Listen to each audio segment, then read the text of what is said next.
Good morning, mighty nation. Guys, today we are going to crush it. I'm really excited, super excited to get into it today because we get to look into the future and how we can build businesses that we could sell. So don't go anywhere.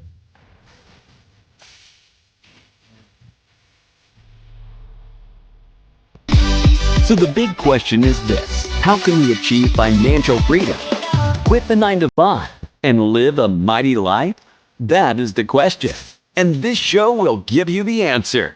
You are listening to The Mighty Mike Show with your host, Mighty Mike Reed.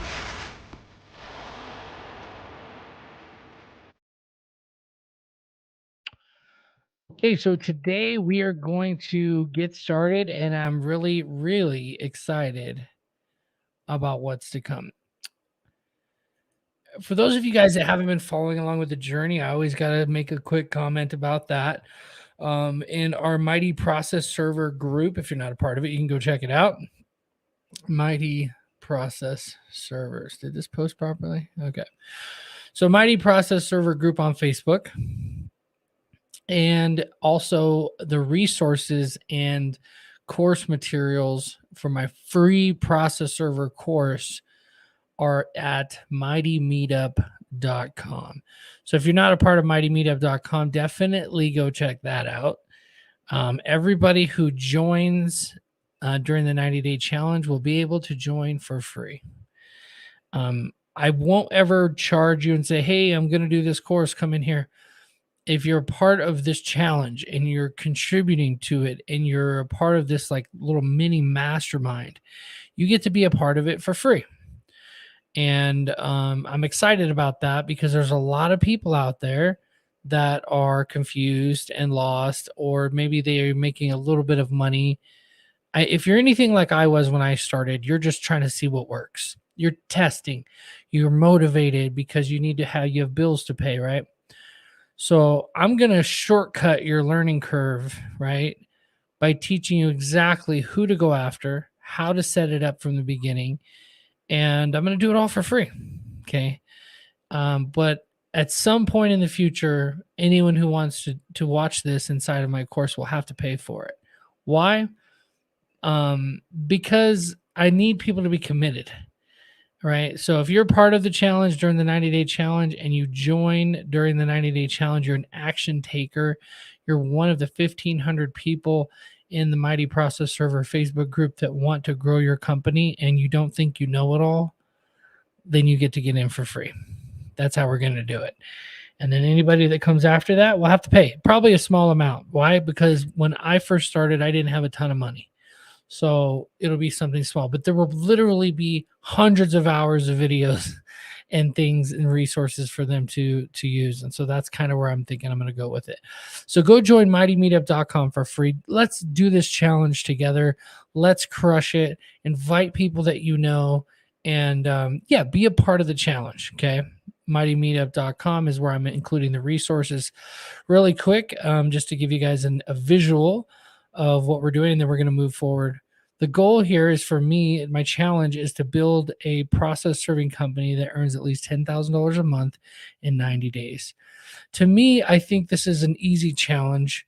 I don't say that to brag or anything like that. I say that because you only need 100 customers paying you $100, or having 5 attorney clients sending you 20 jobs each, right? That's what we're talking about here. Okay. Is we're talking about growing the company. So I recently posted inside of Mighty Meetup. If you join Mighty Meetup and you go, it's gonna automatically put you as a member of this group here. It's like the welcome chat, and you're welcome to introduce yourself here in the welcome chat. But it's just like a chat, like constantly, like, I'm live now, right? You could post things like, hey, I got a new client. You could post things right there. But where we're going to communicate as exclusively as process servers is over here on the process server group. If you're on YouTube and you're watching this, you will not be able to watch a replay on YouTube. I make all my YouTube videos unlisted because I want people to be a part of the community. I don't want random attorneys or anybody else finding this later. So if somebody comes on and sees it now, great. Join the community, become a part of this challenge, and let's make some money. Let's make some money together. Okay. And have fun doing it. Right. So chat, put comment below. Did anybody have any big wins? Do we have anybody who got a new client this week? Did anybody get a new person, land a new attorney? I've shown you guys in the previous videos how easy this is. You just pick up the phone and money starts pouring out of it because you know what to say. So this is why I want to show you the resources. I'm pretty excited about this actually. All right, so let's get the comments rolling in here.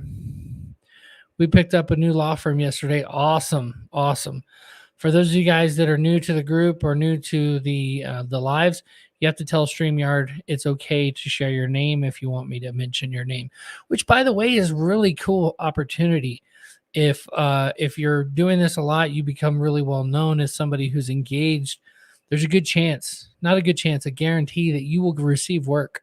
So yes, picked up a law firm. We need to have like a bell. I need to get a bell right here, like ding, ding, ding, ding, ding, ding. This is not rocket science. You guys, if you are doing what I'm teaching you, you're going to get these clients. And I'm not the only person doing this, right? A lot of these big companies know how to do this. So it looks like the challenge resources are not visible yet. Let me make them visible. How do we do that? How do we do that inside of my own community? How do I not know that I could do that, right? That's your section settings. Visible. Notify all members. Boom. Challenge resources. What's going on with overview? Overview still hidden. Good. Keep overview hidden for now. I'm gonna put tons of videos. I'm gonna organize and structure all the videos inside of this free course, Mighty Process Server. But if you click on challenge resources, it'll pop up over here. And I went through all of the different resources that we've went over so far, and there's going to be probably 100 more as we go. But I just want to point out a couple to you. And this one of the things we're going to talk about today is how to structure your business to sell, building a business to sell. We're going to come back to client types in a second. Let me just click on it real quick. It's going to open up in a Google Doc that I've made available to anybody, right? So you can't make changes to this, but what you could do is you can make a copy. You can click file and click make a copy, and then it's yours and you can make whatever notes you want. Okay, so we're going to get back into this in a second, but these are the types of clients and the reasons why and how I myself building this company am going to reach out to them and how I'm going to effectively build my business. We're going to talk about that in a second. But for now, let's talk about any wins as people are coming in. Yeah, no worry. No worries. No worries. Welcome. Good morning. Okay. You guys thank you so much for coming on. Oh, look, Chris commented, I landed an attorney and then I also land at the other law office that the paralegal daughter. And that was when I was going in foot with my business card and rate sheet. Yes. I love that. There's been so many times where I have went door to door where there's a ton of attorneys and sometimes they just hand you the documents right there. Yeah, this one needs to be served. Boom, right? And it's a lot of fun when that happens. It's a lot of fun because you're like, this works, man. You go make 50 or anywhere from 50 to 100 bucks, in just a few minutes, just walking around. It's not the most effective way. I'm sorry, not the most efficient way to get new clients, but when you first start out, you got to pound the pavement, right? Jeff Spar in Roanoke, Virginia, signed up for a website yesterday. I'm really excited to get him going on one of our premium websites there. He's a private investigator in Roanoke. Yeah, good job commenting. Good job allowing it to see who you are. I mean, this is a great opportunity for people, especially as we go. I mean, we're only on day 23, 24. Can you imagine on day 90? Like, I want to build a community. So let's get into some more of these resources. We're going to kind of blow through it, but I want you to see the power of just having all the tools at your disposal immediately, right? We talked about a starting rate sheet. Okay. This was the starting rate sheet that I built, not to be pretty, but just to have, you only need a couple things. You need to have your how quick you're going to be serving them, right? How many attempts you're going to make, and what area is your local area. So you might have a rate sheet for Albuquerque and then a whole separate rate sheet, which you could do right here. You could change this. This could be your local area, right? And then you could duplicate this sheet and have multiple areas. Maybe this is San Antonio, right? Because I know I have a server that will serve for a certain amount in San Antonio. I could have a different rate sheet and have, I haven't talked to you guys about this yet, but this is an overpowered solution, especially if you start hiring VAs, to have them go through all of the big cities. And it's crazy because when you think about nationwide, you think like, well, that's too big. And how am I supposed to market in these different areas? If you have an employee doing some of this for you, it makes it so much easier. So anyway, you have your rate sheet to get started with, and then you can send it over to Fiverr. Click on this link here. It'll take you to the person I used on Fiverr to build my cool rate sheet. I should put in an example of what my rate sheet looks like here. But it's pretty, the finished one. Calling paralegal scripts. You guys have heard me in the videos talk about the scripts, but I actually typed it out last night. I said, you know what, let me just take a minute. It ended up being like 30 minutes, but I was like, let me just type out the script. And as I was typing it out, I was like, I actually haven't been saying it the complete best way.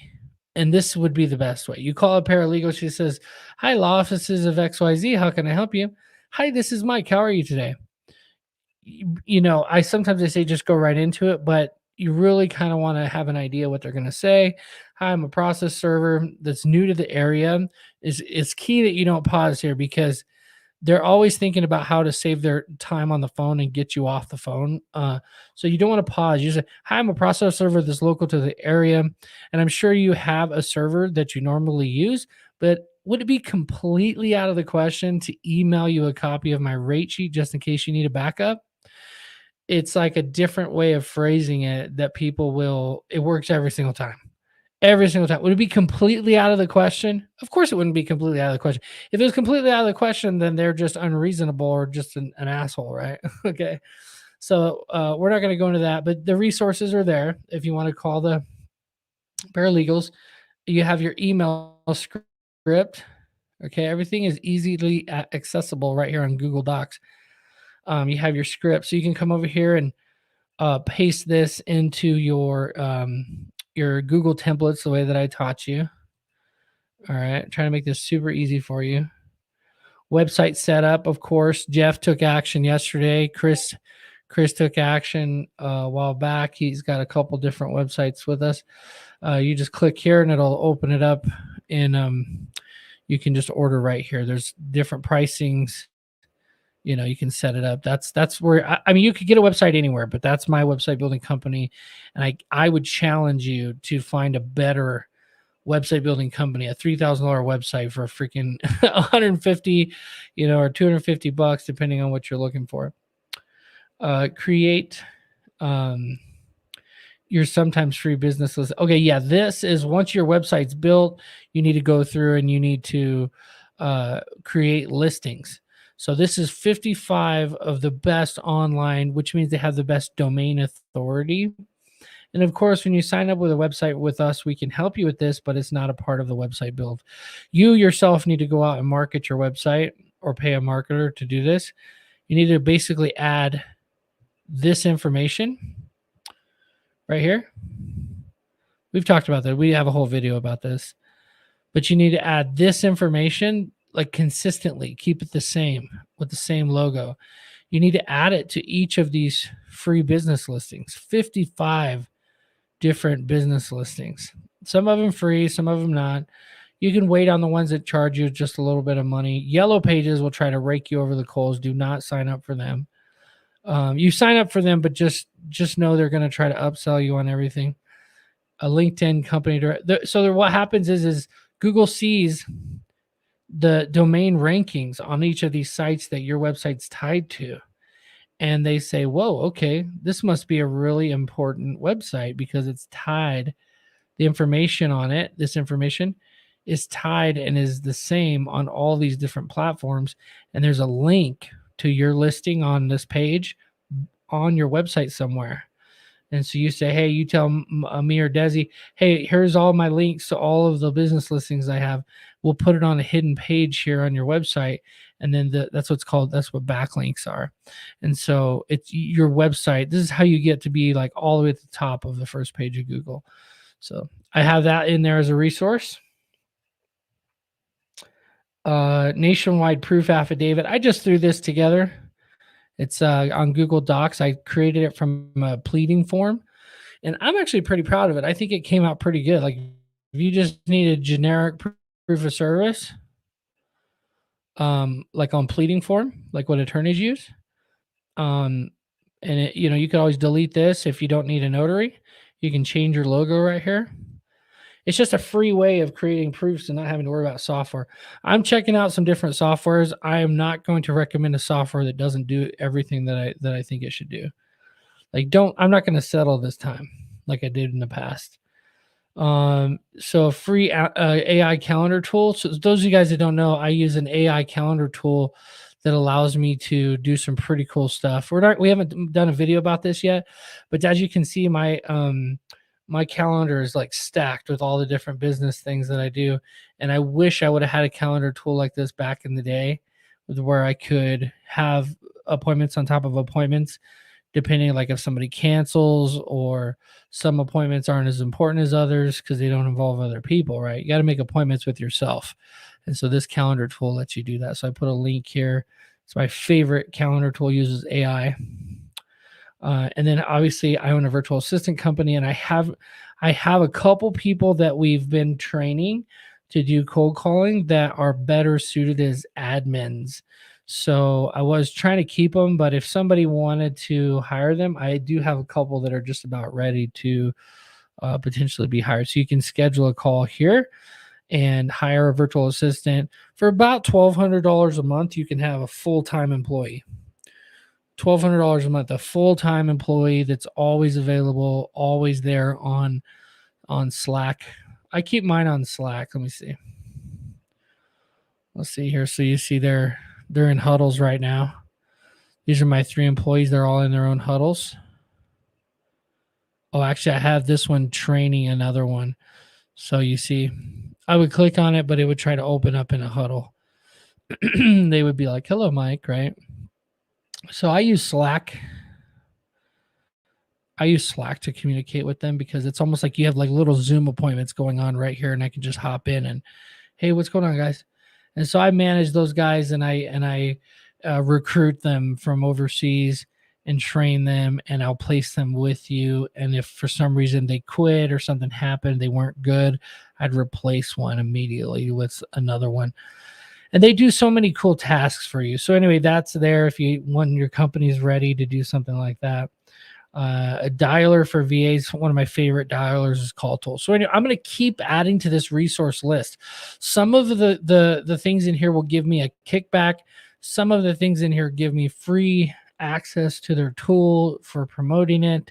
Okay, but again, I'm making this whole course and everything for free. So give me a break. You don't have to use the links. I don't care. I'm setting it up properly. So if somebody does use it, we can do that. Okay, quick update, quick reminder for getting the Google reviews. Under Mighty Process Server, you can post a link.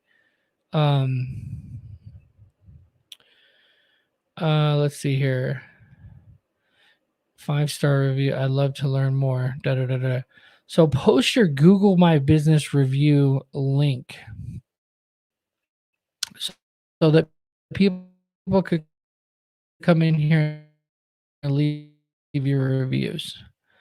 That's the purpose of what we're doing inside of here.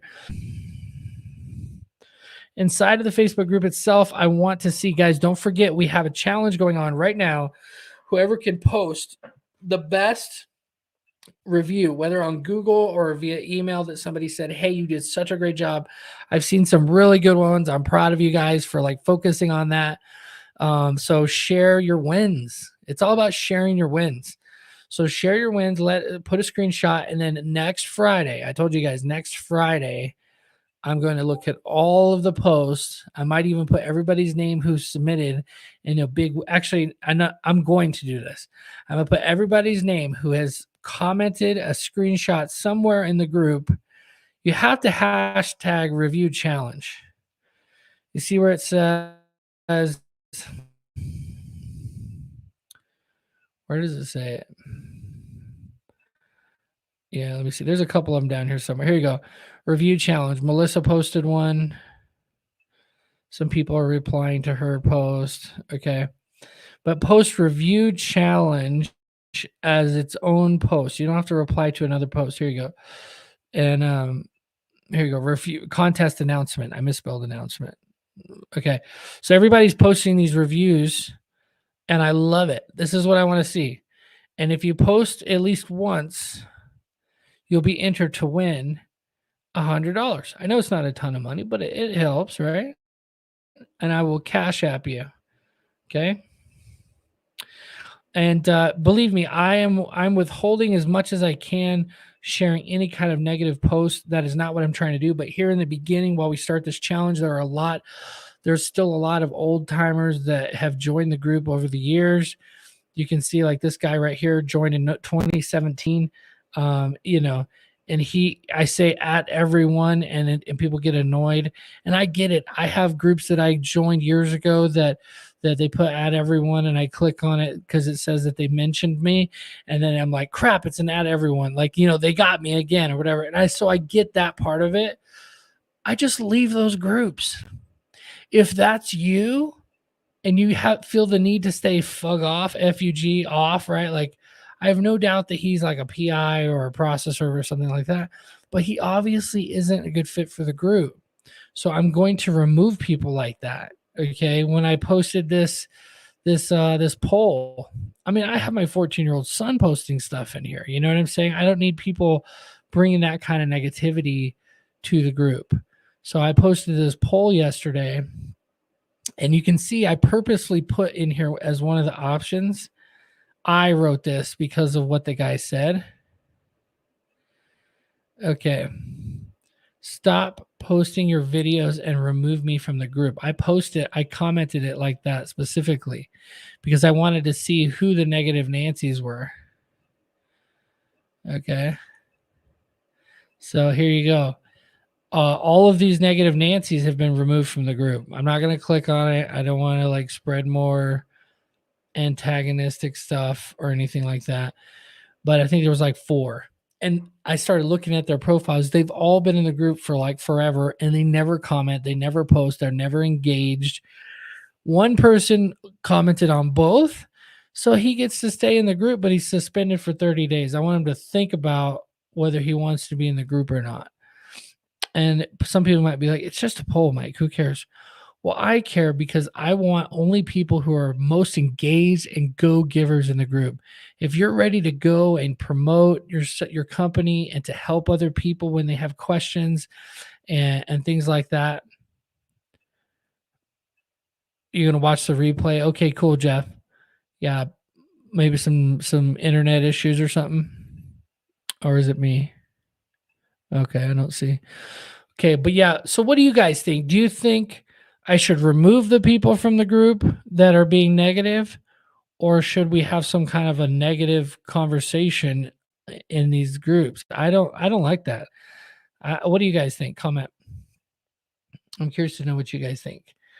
Does it make sense for me to try to help people and promote this challenge and things inside of my group, like my community that I've built a long time ago that now I'm trying to nurture and help, right, for free? What do you think? Should I remove people or should I give them a chance? Well, Facebook user, I don't know who you are, so I can't really say, but negative conversation is like, it's pretty clear actually. Let me make this bigger. Right here. Right here. This is negative. And this is in response to what this guy put the other day down here. Again, I don't want to focus on this too much. I really want to get into some more content, but the idea of somebody saying, FUG off, like, I ain't got no time for that. I ain't got no time for that. So I just removed them, but I'm not trying to do so in a way that's like, like, especially if I see they're commenting and they're engaged and it might be a misunderstanding, then I'll just reach out to them and say, hey, what's up? No room for negativity. If they don't want to be helped, move on. If someone has a challenge with something, they should have the professionalism to talk to you directly. Amen, Facebook user. I'm just giving you a hard time. Yeah, that's true. If you have a problem with somebody, reach out to them directly. Just say, hey, can you not comment at everyone? That's probably what he would say, right? And I would say, well, at everyone, lets everyone know in this community that there's an important post. What makes it important? I believe it's important. This is my community. I'm building it. I'm trying to make it our community. But it can't be our community where we're all helping each other and building it up when you get people who are just negative. I mean, we have 1,600 people and 7 people show up to a live, right? I love all 7 of you, but it just goes to show you there's a huge amount of people who either A, don't know that I'm live, B, care that I'm live, right? Or C, that if they did know I was live, okay, cool, but I don't really need what he's teaching. Okay. And that's okay too. And so those people who want to stay in the group but don't need to be a part of it, they just need to just not comment and just be like, okay, cool. There's groups that I'm a part of that are like that. So anyway, let's move on. Good stuff. Good stuff. The main thing is I just want you guys to know my son is going to be doing polls and he's going to be trying to, like this one right here, post a picture of what you're doing. I don't get the planet. I don't know what he was trying to do here, but I told him just like post like a GIF or a video or a picture that's engaging. And people are posting random pictures. Okay. So he's doing a good job. That's why I want him to jump in here and help everybody with engagement. I give him a huge list of things he could ask. We're getting a few people joining every day and a few people I'm kicking out every day. So I don't care how small the group gets. A group could get down to like 300, but if it's 300 people who are engaged, who all want to like grow a company and build it to make a bunch of money, that's what I care about. That's what I want. I want everybody to be benefiting from this. Okay. All right. So let's go back into the topic for today, which is building a business to sell. In order to build a business to sell, you have to understand a few things. So I'm going to bring up this Google Doc, challenge resources under Mighty Process Server on mightymeetup.com. I know a lot of people probably are challenged by this. Like, why isn't it just in Facebook?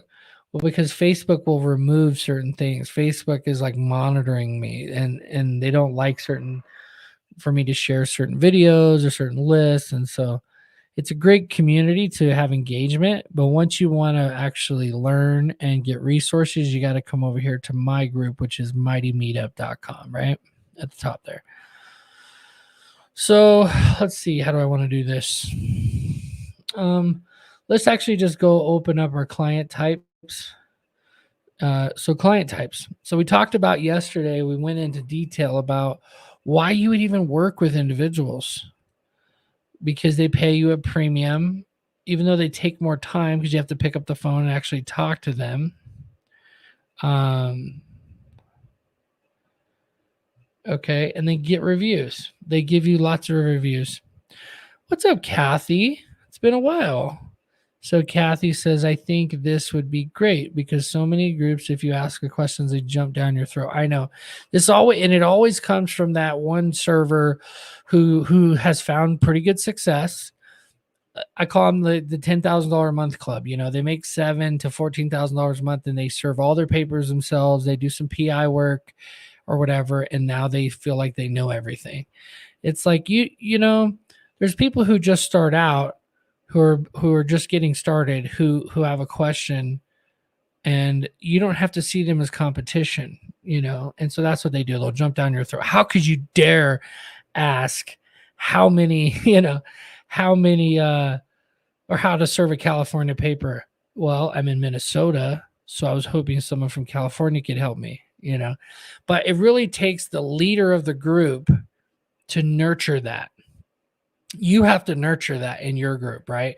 Like for me, I'm like, this has been my group. I've kind of left it alone for a long time when I walked away from serving.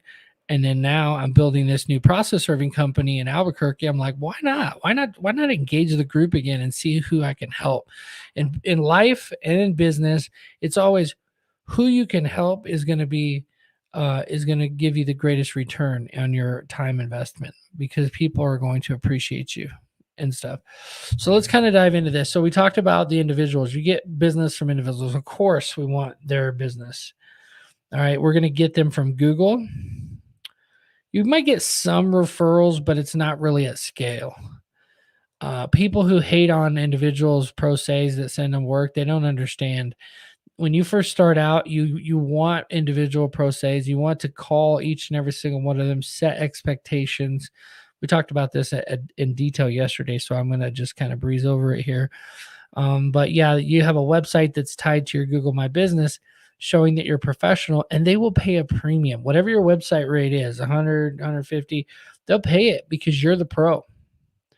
You are a business and they have to get this done. And oftentimes they just left the courthouse where they spent $400, $499, or whatever it is in some counties, some states to file a divorce paper, let's say. They have no problem paying you $150 to make sure you do it right.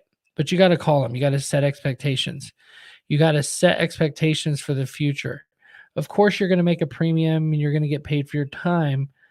But what you're really after is the reviews because your Google My Business, you want your Google My Business to be flexing. And then what happens is when an attorney searches for a process server, they're going to find you and they're going to make a judgment call whether to hire you or not based on this, which is kind of crazy. Eventually, it's based on referrals, right? Eventually, it's based on referrals primarily. But at first, it's based on your Google My Business. And if your Google My Business doesn't have any reviews or has one or two, you're just like everybody else. They're just going to have to give you a shot and see if it's going to work out. And if the guy next to you has 50 reviews, 5-star reviews, and you have two, who are they going to call? It's just, I don't know if you guys remember, I've told the story of the dark web. People say it was a psychological study and it said, how can somebody come on and spend a couple $100 to buy some like cocaine or something from the dark web and think that they're going to get their money? These are a bunch of crooks and stuff like that on the dark web. Well, what happens is because there's a review-based system, if you order a product from this drug dealer on the dark web and you don't get your supply, you'll go and leave them a bad review. And so the success and failure of their business is dependent on the dark web, is dependent upon these reviews being good. They'll have 10,000 reviews or whatever, I guess, that says that they're. And so what actually holds people accountable and keeps their business thriving is the reviews, even on the dark web. Even on the dark web. Think about that. I just think that's so crazy. It snowed here today.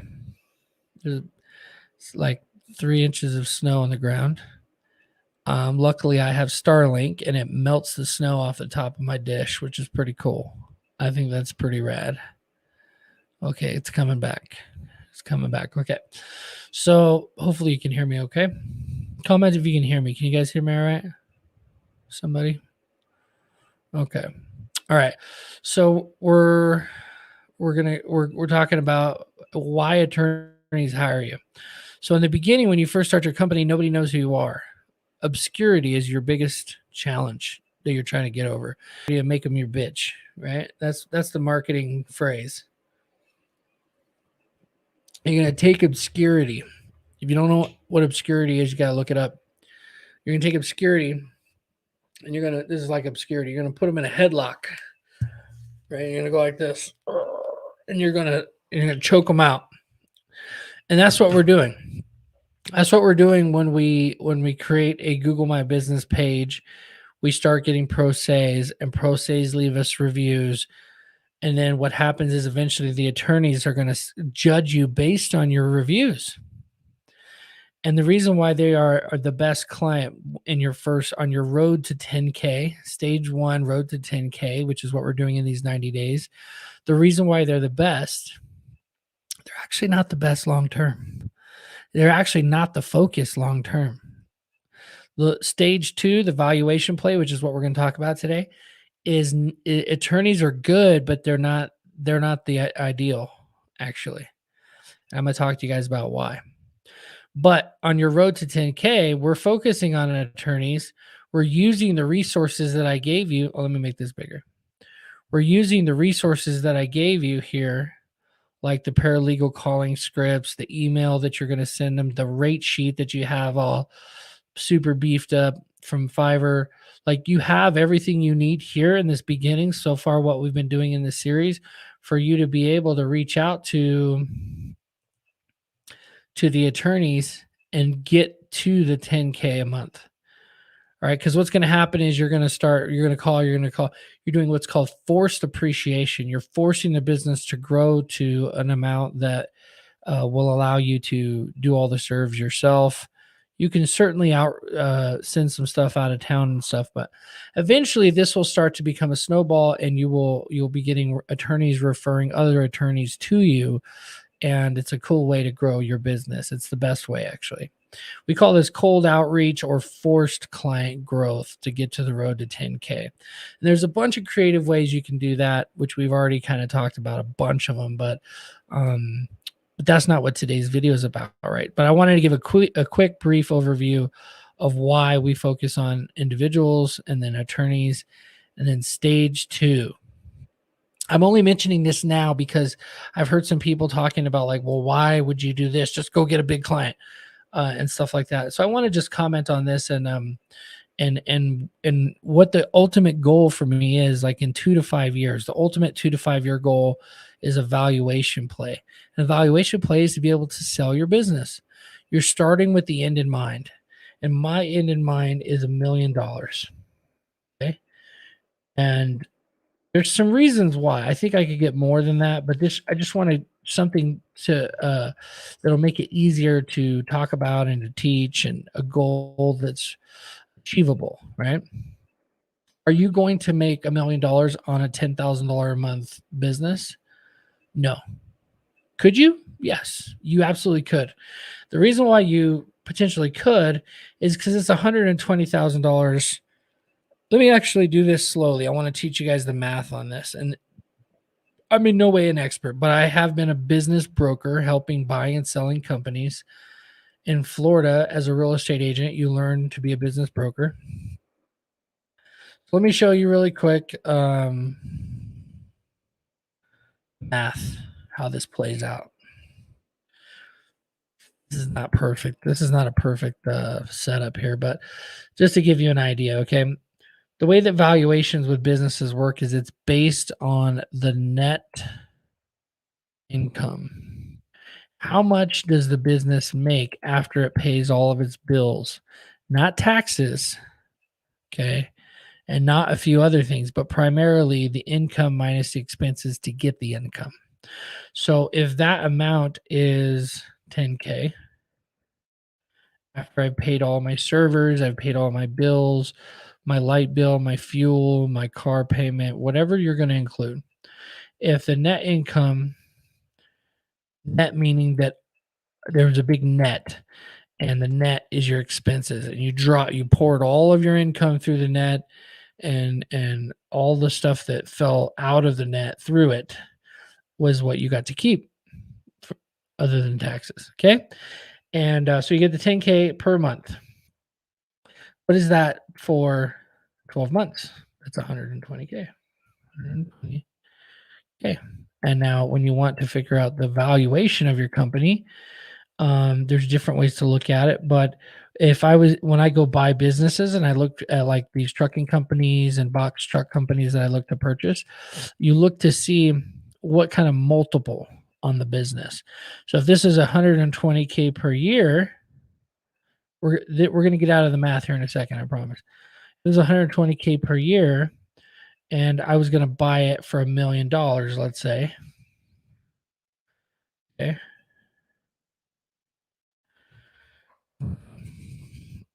I know the math is fairly easy, but I'm just going to do it here. Okay, so let's say $1 million. Okay, $1 million divided by 120K per year. Okay, it comes out to an 8 times multiple. So 8.3x multiple. What does that mean, Mike? Okay. Well, what that means is that's an expensive purchase. Not too expensive. It's not too expensive, but it is really expensive compared to what most people like to buy. Most companies that come and acquire companies, okay, most companies that come and acquire other businesses, they're looking for somewhere between a 2 and a 5x multiple. That's what they're looking for, 2 to 5x.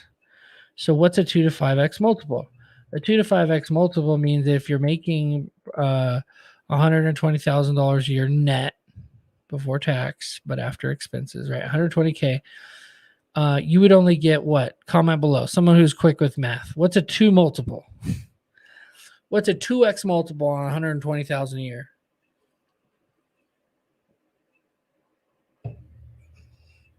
How much would they buy your business for? Anybody know? Anybody quick at math?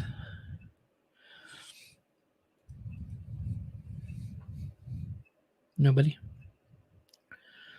2x.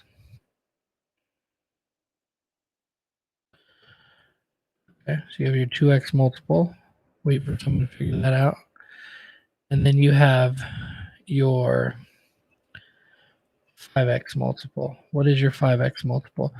So your 2x multiple could be something, for those in the back of the class, okay, it would be 240,000. Okay. Think about this for a second. If you're in business for, let's say, 2 years, and you consistently earned, you'd have to earn about probably $15,000 a month to net $10,000 a month, right? So when you net $10,000 a month, that's $120,000 a year. You could do that for a couple years, $120,000 a year. And if you weren't having to serve the papers, this is the key. If you weren't having to serve the papers, you had servers serving all of them, and you still made this 120K per year, you could sell this business easily for 240. Easily. And that's 2 years of work. So by building the systems and setting up the structure of a business that makes $10,000 a month, you qualify very easily to earn $240,000 for your business, so you can walk away. That's not a lot. That's the bare minimum. 2x multiple. Now, just to give you a good comparison, when you buy stocks on the stock exchange, you're buying stocks at a 20x multiple. 20x. So you're saying that, if the business made $10,000 a month net at $120,000 a year, you're buying it at a 20x multiple when you buy a stock. Okay. Because it's a big company. It has a higher chance of growth, is what they believe. So let's do the math really quick. So 120.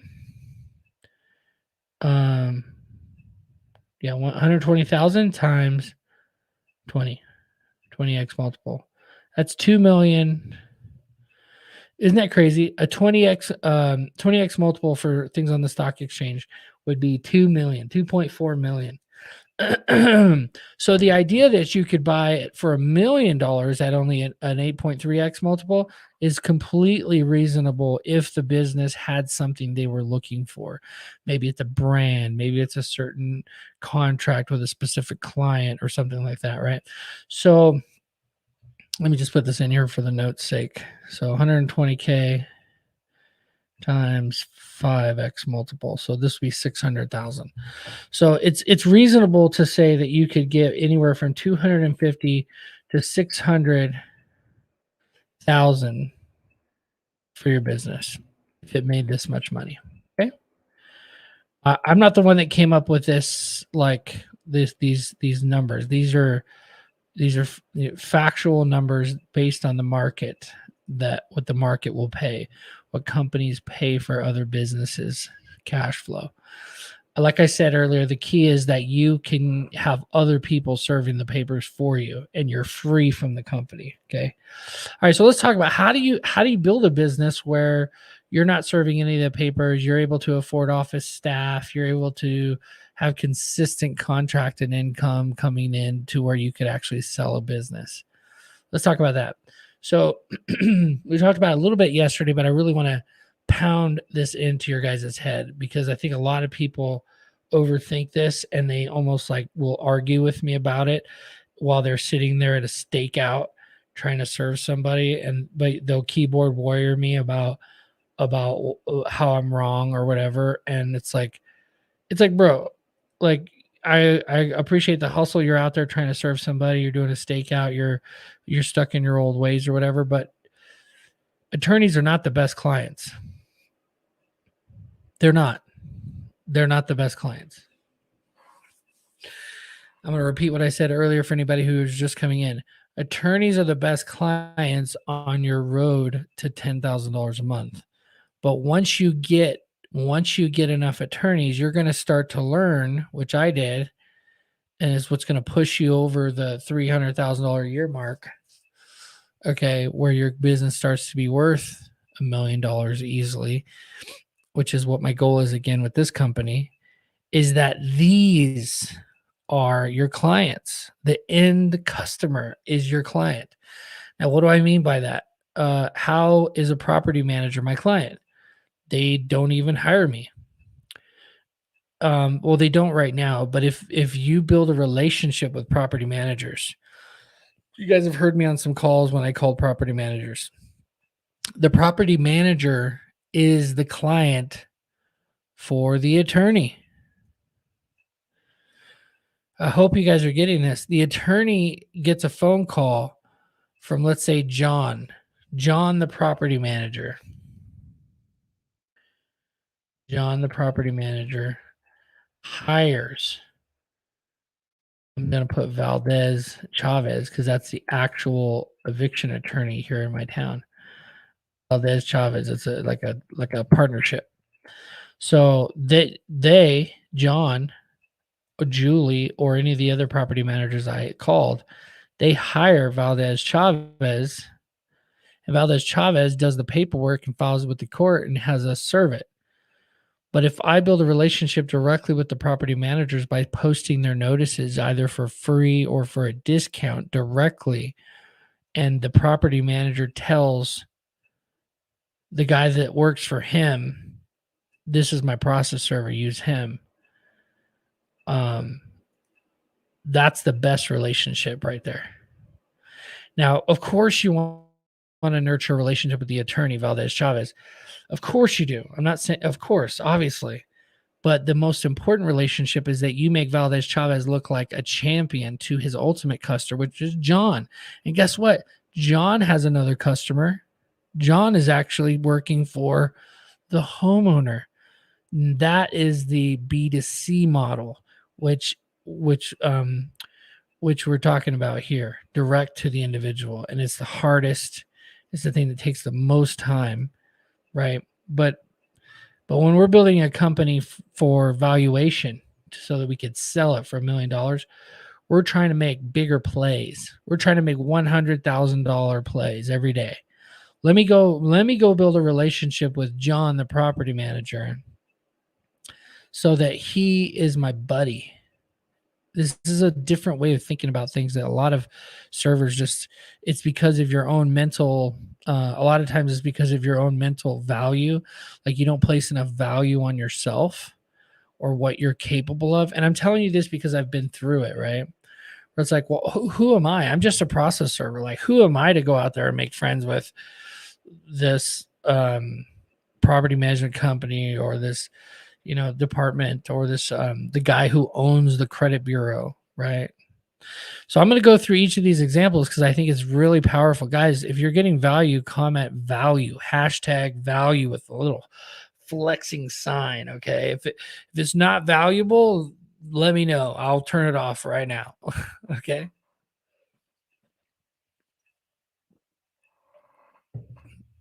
Okay. Let me see. So, yeah, we got some YouTubers. What's up, YouTubers? Mazzy, you're such a doll. Thank you. Somebody. Appreciate you. Appreciate you. Yeah, I'm a little connection issue here. So let's keep going. I want to go through each of these, and I want you to think about who is the relationship that's going to guarantee that as long as I nurture that relationship, take them out to lunch, do luncheons for their staff, come and teach their staff how to do things that are going to ultimately benefit them. What's up, Spencer? Love it, man. Love it. Appreciate the support, you guys. All right, so let's see here. Legal document assistance. So legal document assistance, this is not very often. California has a bunch of them, but think about it's kind of like an attorney, except for keep in mind they are direct to consumer. The legal document assistant actually does really good marketing. They do videos, they do YouTube like things so that they can attract the individual. And so we're not, when we first start out, we're going direct to individual. We're going direct to the attorney who's making the decision. Um, but when you want to build a company that you could sell, you want to build contracts and relationships, right? Contacts and contracts is what we call it. So this legal document assistant, I just mentioned them because I had a few of these clients who were kind of like attorneys, but they weren't. So they had volume. Where attorneys charge $3,000 to $5,000, it's a lot harder for somebody to hire them. There's a bigger barrier of entry, right? They have to pay this big fee to get the attorney to get the attorney to get to work and then hire us. Whereas a legal document assistant, they could pay them $500. Legal document assistant will prepare the documents, file them, and then give them to us. And so, of these non-contested divorces, there's a lot of that. A lot of it. So reach out to those folks and say, listen, I normally charge 100, 150 bucks on my website. You can see my rates, but I'll actually only charge you 70 or 80 or something like that. You're welcome to charge your client the full 100 or whatever, and I will work with you directly. Boom. Now, this again is not going to make your business crazy amounts more of money, but the goal is to get, 10 evictions from this guy. 10 a divorce case serves from this person, and then we keep going down the line. You're going to see like, well, that actually 10 in a whole month is not very many. And if you have enough coming in from these different sources and you focus on the ones that pay you the premium, we talked about this yesterday, but property managers, if you're doing a package deal, my package is $497 and that includes up to 3 people. But even if it's only one person, it's still $497. So these guys are paying $497 for a complete eviction package, lockout package. And if I could get 10 from them, I'm doing really well. I'm halfway to my 10K a month goal, right? So then I have another 10 from this guy. Code enforcement is a volume. So the rest of these, except for judgment recovery, we'll talk about that separate. But the rest of these right here are the volume. These are the volume served. So let me just bring this down. Actually, let me put judgment recovery up here. It's kind of actually a different business model, so I'm going to leave it right there, but I'm going to separate these. So this is bulk, volume, contracts. These are the ones that people, some of these companies that buy other companies, they specifically only care about these. They just want to have a conversation about these. But I actually find much more value in these because they're like the X factor, like this is how they're going to value your company based on guaranteed contracts and income that's coming in. But which we're going to talk about in a second.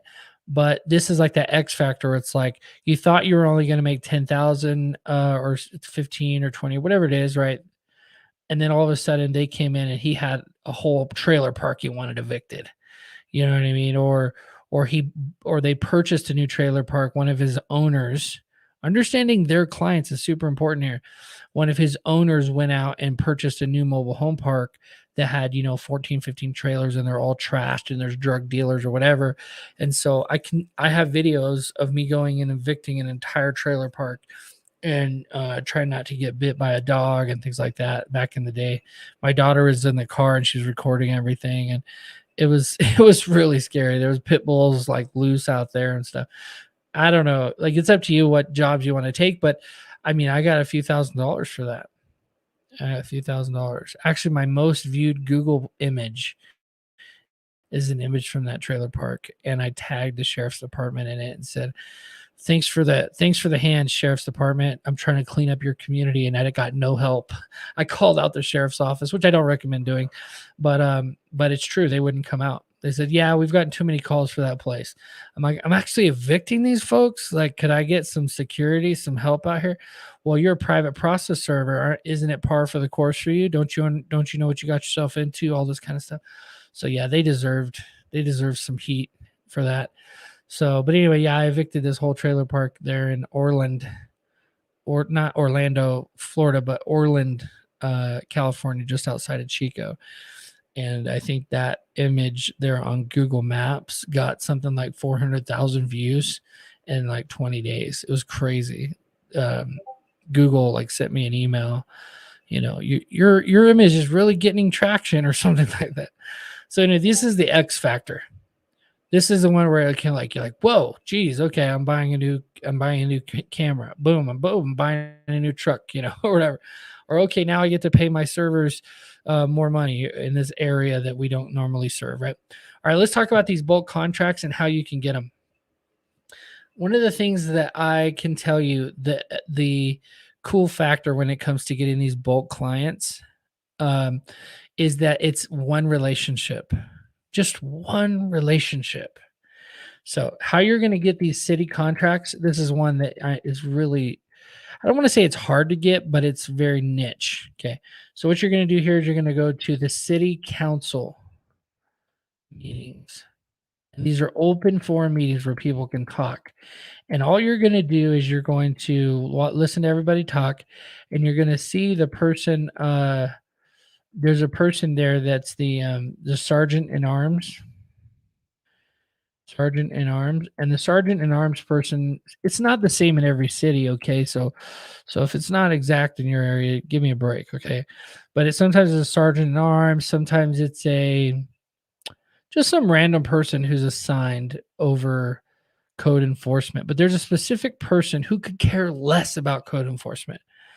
They could care less about the deputy or whatever staff person is assigned to go and put stickers on people's houses for having their grass too tall or having a car in the yard that they shouldn't have or whatever.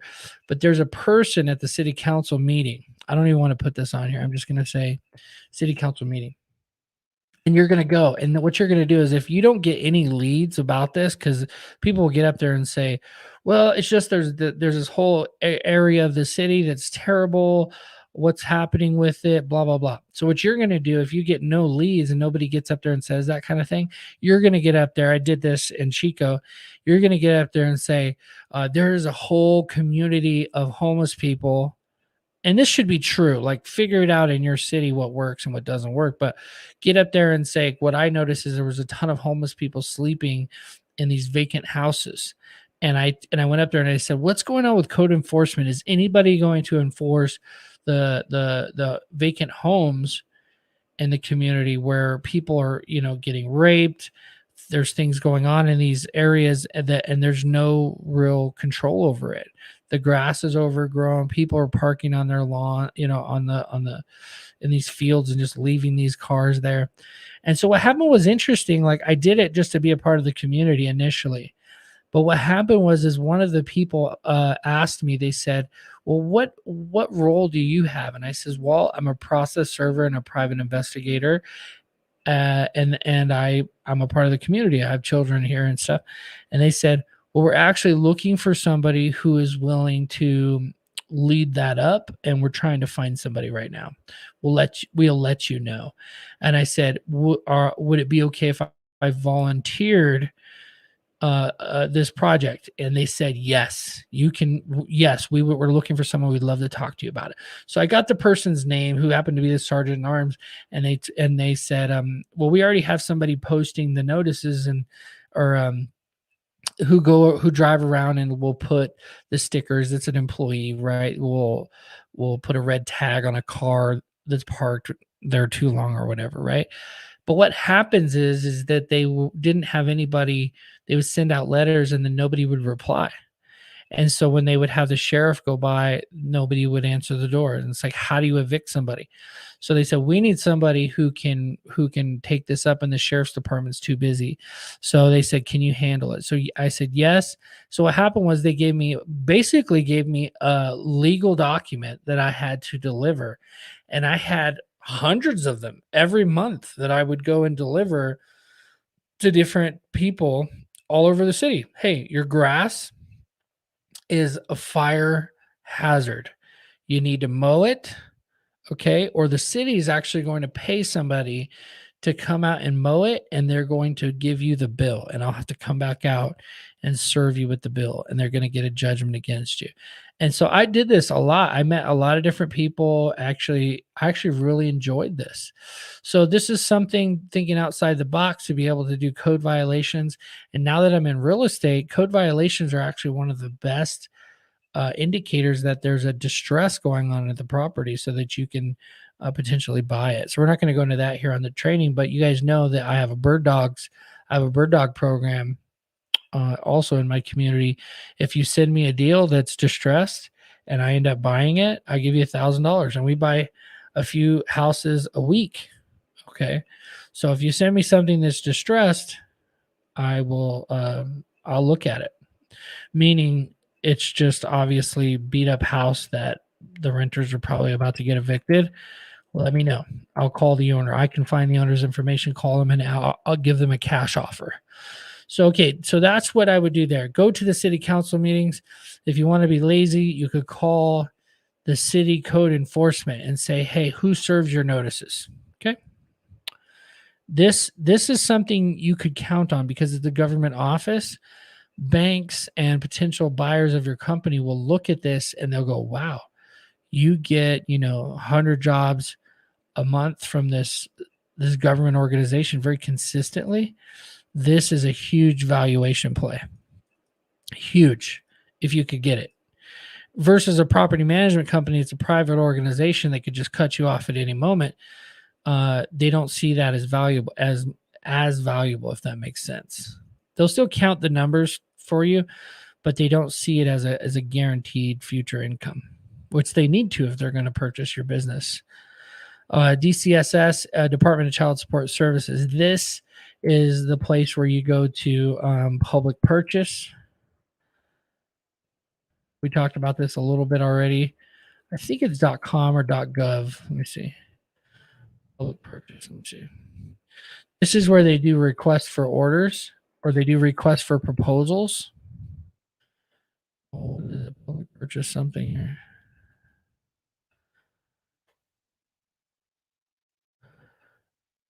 Okay. Public purchase. I guess it is .com.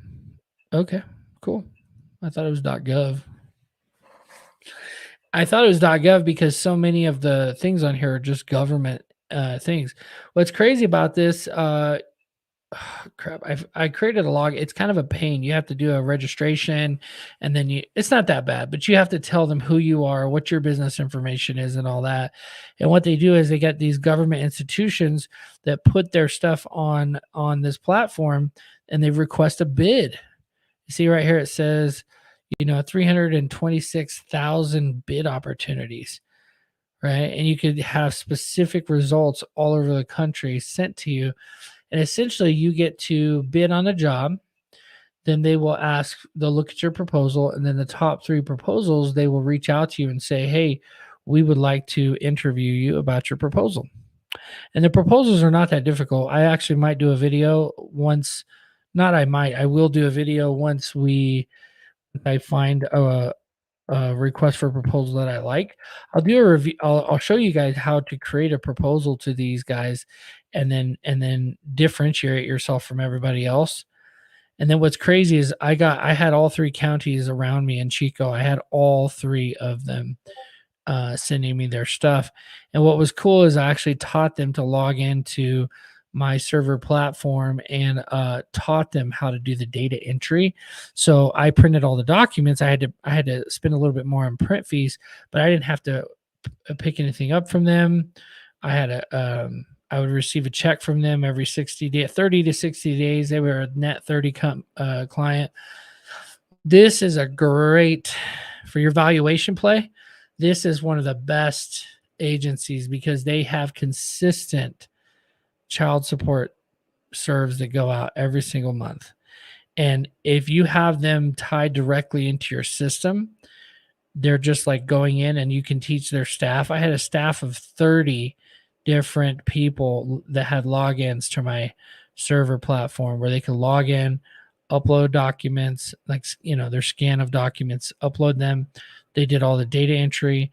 And so my office would just get the new serve information. I'm talking about it'd be like a Facebook feed or a YouTube feed, chat feed of serves just coming in, bam, bam, bam, bam, bam. And of course, they didn't pay me up front, but it doesn't matter because it's a state organization that's guaranteed income, which is what your valuation is all about. Collection agencies, there's two different ones. So credit bureaus sometimes are also collection agencies, but some collection agencies are the ones that they don't buy the debt. They just try to collect on behalf of the company. And here's what's crazy about collection agencies. A couple collection agencies I've reached out to, all three of these are kind of in the same world, right? Judgment recovery, credit bureaus.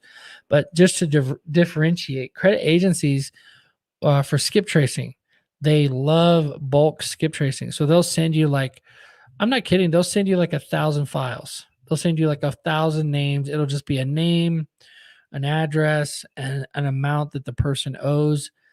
And they want you to scrub the files. And there are platforms out there that you, as a PI or a process server, can go and take that list and basically upload it. And the platform, I'm actually working on a platform right now I'm going to call it Mighty Locator. And essentially it's going to do exactly this for collection agencies. And you guys can use it, third party, you guys could use my platform, but reach out to these collection agencies. And I had 3 different agencies that would send me their files to scrub. And what would happen is you scrub their file. Essentially, what's happening is the system will check all of their emails, all their phone numbers, and it will update with the most updated information, including their potential employer where they've received mail. And so when you do this on a bulk scale, you can charge a lot of money. So I used to charge $20 and as a base fee, and then another $2 per skip. And if they send you 1,000 files, and they do that every month, but sometimes twice a month, that's a huge income source just to run skip tracing. And then what happens is you can tell them, do you want me to try to collect on your file? And they go, yes, please. This is where judgment recovery comes in. There's no requirement for you to do debt recovery. You don't have, well, every state's a little different. You got to check your local laws, but you can do judgment recovery and actually purchase debt yourself. So you can go through the collection agency scrub files and say, hey, hey, how much for this list? How much to buy this list? Now, what happens is they'll sell this list around. That's what happens is the collection agencies will sell the list to a different agency and different agency. So the more it gets sold, the less people really want to pay for it because the lists have already been called. But if you're the guy scrubbing the list and coming up with the new data, well, then you can kind of write your own paycheck, right? So you don't really care that people have called this list before because you're going to update the list with new phone numbers and things like that. And then you can actually do judgment recovery where you own the debt. Now, this is kind of a side note. That's why I put it down here. It's kind of a side note, which I'll get into here in a little more in just a second. some really cool resources to do this. So collection agencies, just look up collection agencies, collection agencies in your state. Try to stay state specific because they're governed by the local state that they're in. Okay. That's just really for skip. The main thing here is skip tracing, but it's also a good lead source for you to get judgments that you want to buy. Okay, credit bureaus. This was my primary bread and butter. Credit bureaus. They're also considered collection agencies sometimes, but I had a couple different credit bureaus that would send me hundreds and hundreds of jobs every week, every single week. And when I started my e-filing company, I got all the credit bureaus to use my e-filing software. And those hundreds of jobs that were each paying me $10, $15 per filing was 100% passive. I did nothing. I would just watch the money come in. And then they would send me their serves too. My biggest regret actually is letting the company go when I got divorced and when the town of Paradise burned down. I've told the story before, but that's my biggest regret because this company had so many amazing contracts and clients. I could have sold it for at least $1 million. At least I'm thinking like 2.8 is when I did the math. It was like 2.8 million. I could have sold it for, but you live and learn. You live and learn, right? So and something really good came of it, right? My software company. So credit bureaus, how do you get a hold of them? What's crazy about credit bureaus is I got both my credit bureaus from attorneys.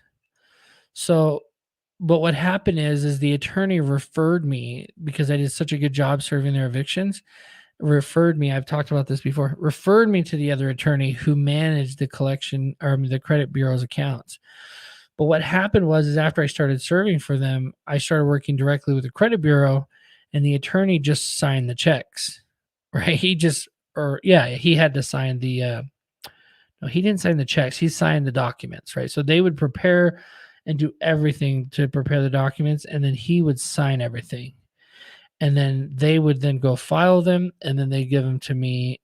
And they were giving me a big stack. I'll never forget. I've talked about this before. I got a huge stack that I could barely carry, and a check for $15,000. And I was like, "This is a lot of work." Like, first of all, I had to go back and do data entry, and I had a staff at this time, which was cool.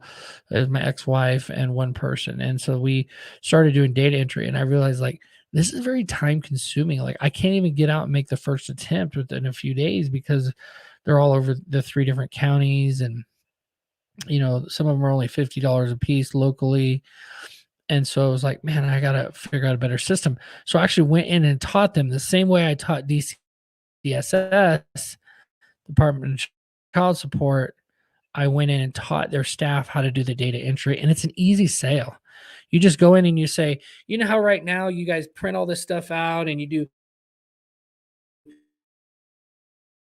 2 copies and you guys have this whole system for how you're doing it. Like, wouldn't it be cool since you already have them uploaded into your system if you just uploaded them into my system, that'll hit submit, and then you just mail me a check. I don't have to come in and pick all this stuff up. And they were like, whatever you want, Mike, whatever you want. So then I had DCS sending me work, and I had the credit bureau sending me work, and I had collection agencies uploading their files to my system. I had property managers. Property managers often want to just email it to you because there's multiple defendants and you're getting a package deal, right? So how do we find credit bureaus? So I told you the attorneys were the ones that referred them to me. So this is what I recommend doing. I recommend looking up the credit bureaus in your area. And that just like we did the property managers, remember we called the property managers the other day and we asked who their attorney was. So we found out who the attorney is. So now you're going to go build a relationship with the attorney is going to eventually send you work. You're going to offer to serve notices for free or for very little for the property managers. And then they're eventually going to tell their employee, the attorney, to start using you. Hey, why don't you use Mike? He's serving all of our notices. Why don't you use him? They're going to use you. I promise. You just have to do a great job. And then, so the same thing with the credit bureaus. Call the credit bureau and say, hey, I'm a local process server. I imagine you already have a server you guys are using. But I was actually curious, what attorney do you guys use to manage all of your guys' cases? This is not information that they really keep close to the vest. It's like they have one primary big attorney. And sometimes one of my credit bureau clients, he was the attorney. So he owned the collection agency and he was the attorney also for the agency. So Troy Wilkinson was his name. He looked like Donald Trump. I'll never forget the guy. Anytime I went to his office, I had to look through this little peephole because people were always trying to hunt him down and hurt him. Poor guy. So credit bureaus. So you reach out to the credit bureau, find out who their attorney is. If they tell you the attorney, because all of them have an attorney, every single one of them, they have an attorney that works for them. Either they are the attorney. Okay. So connect with the attorney, and then you're going to build a relationship that way. This is the bulk. You're going to get a lot. So even though this isn't a government agency, because it's like a credit bureau, they do look at that as like official, especially with the high volume. Okay, now judgment recovery. Lastly on this, and then I'm going to talk to you guys about how to actually manage all this work. Is not easy, and so I'm going to talk to you about that. Because in order for our valuation play to make sense, you have to be able to walk away from the business and it still function. Okay. Just real quick comment on judgment recovery. There is a software called Arbite. Arbite. Spell that right? I think it's spelled like this actually. So Arbite actually is a really cool platform that lets you buy debt. Arbite judgment recovery. Judgment recovery specialist. Here we go. Indeed. I must be spelling it wrong. Arbite. RBIT. Let me try this again. Arbite recovery kit. Well, anyways, it's called Arbite. I'll find it and put it in the resources. But anyway, you can actually go through and people put their judgments on there. So some collection agencies will put their judgments on there too. But what happens, the cool part about this and the difference between this and this is that these guys are trying to collect a debt where there's no judgment. There's never been anybody that said for sure who won the case. You're just serving them. You're in that part of the process. This part of the process, there's already been a judgment entered. And if there's a judgment entered, then it's enforceable. It's collectible. So this is such a great service. If you get good at this, let me show you an example. Property managers, they evict people. And a lot of times when they evict people, there ends up being a judgment, not just for the eviction, but they enter a judgment for a dollar amount, right? The person destroyed the property or whatever. And so they end up just not showing up to the hearing because they're like, well, we already moved out. What do you want? But there ends up being a judgment for $4, $5, $6, sometimes $10,000. So what is a very standard thing to do on Arbite is to buy this $10,000 judgment. You could buy this $10,000 judgment for as little as $100. You buy it for really cheap. So, but Arbite aside, property managers, like I just spoke to a girl live on a video the other day. She said that one of her clients had a judgment for $4,000, and she's like, "Oh, we'll never get that money." She's so sure she'll never get that money. So I told her, I said, "No, I'll get the money. Like you've already gotten a judgment, you're halfway there." And so what you do is there's two different ways you can make money. So I like the 50-50 thing, kind of like going into business. It's what people see as fair. So I say, if I can recover the money, why don't we split it? We'll just split it. I'll take 2,000, you take 2,000. Because right now you think you're not going to get anything, right? She's like, yeah. So I'm going to make $2,000 minus fees. So what you're going to do is you can have an attorney look at this, well, plus fees, right? She's going to pay for the fees, right? She's going to pay for the fees. You want to make sure they pay for the fees, because sometimes the fees could be more than what you were going to receive. So $2,000 plus fees is what you're going to charge her. And what you do is you have them sign a contract saying that you're going to do this for her. Now, I would not get started on anything like this until they sign the contract.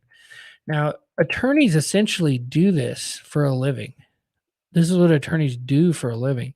Of course, they file legal documents and they'll serve them. They'll hire you to serve them. They'll show up to court. But really, where they make their money is in judgment recovery. Once there's a judgment made and they win a judgment, like I had one client, and this is going back to the attorneys, right? Attorney clients. He would defend criminals, and he would get them to sign a contract saying he'll defend them, and he'll put a lien on their house. So he'll charge them a $4,000 retainer with a lien against their house. And I can't tell you how many times I would go out somewhere for him as a notary and sign notary documents saying, hey, that this is a lien. He's going to represent you, but if you don't pay him, he's going to put a lien on your house anyway, and if you don't pay him, he's going to take your house. So not only did I went out to the house 3 times. This one guy, I felt so bad for him. He's a nice guy, but I went out there, had him sign the notary document because he was going to represent him. Then I went out there and served him a notice, a judgment notice that he had defaulted on his judgment. And then I went out there and served him eviction papers about 4 or 5 months later from his house on behalf of Rooney Law Firm. And the guy was a freaking cutthroat realtor. Not realtor. He kind of looks like a realtor. No, he's an attorney. Slick back hair, taekwondo, karate guy. He had all of his attorneys driving Jaguars, the old style black Jaguars with the big dragon on the door. It's like he was all about marketing. He had a big law firm. So anyway, so you can do this. You can do the same thing. You can go find judgments, and then you can reach out to them. And I don't want to give you the shiny object syndrome, take you away from serving, but this is a great way for you to supplement your income when you start farming work out to other servers. Right. So your goal is, of course, to go serve everything yourself at first. For those of you guys just coming in, we're talking about building valuation. I see the numbers ticked up quite a bit here. So welcome on YouTube. Welcome on Facebook. So, so when you on your road to 10,000, that's why I have this little line here, stage 1. On your road to 10,000, it's individuals and attorneys, but here we're trying to figure out how we can get servers to serve all this stuff, so that we can go out and make more money doing other things. This is why this is kind of separate. I almost don't even want to leave this in here because I don't want people to get confused. But this is a great way to be the professional and to solve a real problem for people. Okay. And what happens is you make a name for yourself, and these attorneys and property managers and legal document assistants and stuff, they're all thinking like, go to Mike. He'll find them for you. He's the master skip tracer, right? And then what happens is oh yeah, I forgot to tell you. So they sign a contract, and then you can go, there's 2 different ways that you're guaranteed to receive income to money. So you do wage garnishment, or a lien on something they own. Okay. This I say something they own because it could be a boat. It could be other things. It could be a trust. It could be a lot of things, but a house is the most common one. Now, what happens is if this person is a deadbeat, but they have parents and their parents only had 1 kid, well, they're going to leave the house to their kid. And when the kid tries to sell the house, or maybe the estate requires the house is sold because they know their kid's a druggie or whatever, then you have a lien on the house already. How do you get a lien on the house? Well, you have a judgment from the judge that says that they owe you money. So you can go down to the county recorder's office and and take that judge. Well, actually, you have to do you actually have to file some paperwork with the court to do the lien, and then you take it down to the county recorder's office, or depending on your state, and you put a lien on the house. Now, as a realtor, I can tell you what happens is when the title company gets all the paperwork and goes to try to transfer the deed from the seller to the buyer, they do what's called, they go into escrow, and then they do what is the name of it? They do a specific search, a title search, okay? But their whole job is to ensure that that title is clean. And if it's not clean, they have to find out what is on title, and they call it a clouded title. A clouded title is something that just has a lien on it. It has something on it that will have to be satisfied before the property can be sold. Now, what happens is the buyer will have to go, or the seller will have to say, okay, I have enough equity in the property. I'll let it go. I'll just pay them. I have to pay them. So it's stuck in escrow until this amount is paid. And so the buyer's like, so some people have been screwed over. Some buyers or investors that get screwed over, they actually go and purchase a property and they never had title. Like they just basically like, wild west. Hey, I'll just give you cash, and they try not to use a title company or something stupid. And then what happens is they purchase it, and then when title has to be used, right? You can use a quick claim deed, but what happens is when you go to transfer it over and the county tries to transfer it, the county will notice the lien, or the title company will notice the lien. And so the buyer gets stuck with the lien amount, and they aren't able to put it in their name. They aren't able to put the property in their name and transfer it with a quick claim deed. There's a ton of different examples of how this can happen. But anyway, my point is, as someone who's doing a judgment recovery, you're going to get them one way or another. So if you find the property that they're in, or you find out that they have a job, either one of those, you can get your money. The wage garnishment is probably the best one, because if they make any kind of money at all, they work at all, you can do a wage garnishment, and the employer is required to take a certain percentage out of their pay. I think it's different in every state, but in some states it can be as much as 25% of their pay that comes out of their pay that you get comes directly to you, just because you bought the judgment. So that's the thing. Not everybody knows how to do this stuff. So those people who do know how to do it, it's like, whoa, imagine if you just had 10 people paying you $250 a month because you've been doing this for a few years. And so I did that for a while, and I did really well. But people lose their jobs, or they quit their job, and they think that you're not going to find them at their new job. It's like, come on. So the last part of this is that you're going to want to do this again and again with the same people of wage garnishments, right? Because they're going to go, the attorney's going to go, man, Mike collected $2,000. That we thought that money was long gone. And so when it happens again, guess who they're going to call? They're going to call you. All right. So how do we deal with all these serves? How do we send all this work out? How do we manage everything? It's pretty easy, actually. So affiliate and JV partners, depending on your area, will depend on whether this is something that you can do or not. I say in the road to 10K, stage one, you get your individuals, you get your attorneys, you're serving, you're building a brand, you're building your Google reviews, you're building your presence in the community. And then, but you have a vision for what your valuation play could be, which is what we've been beating up for the last hour, right? And so what you're going to do is you're going to be looking at things that are going to make you the most amount of money while you sleep passively.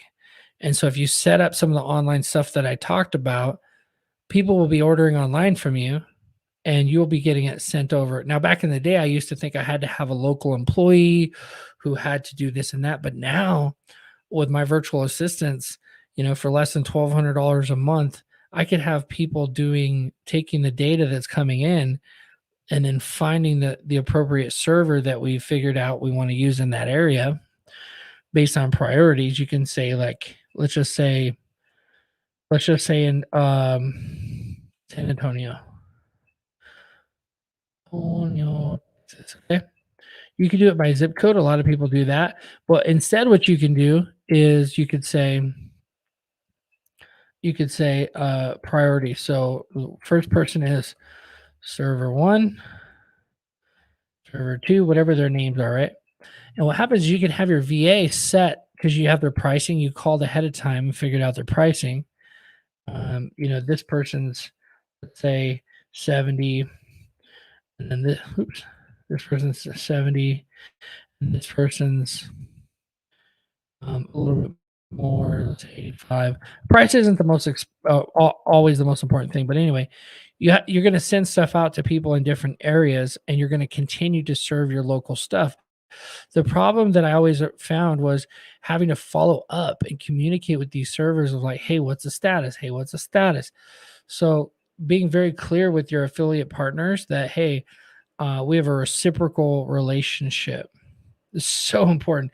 In real estate, we call them JV partners, right?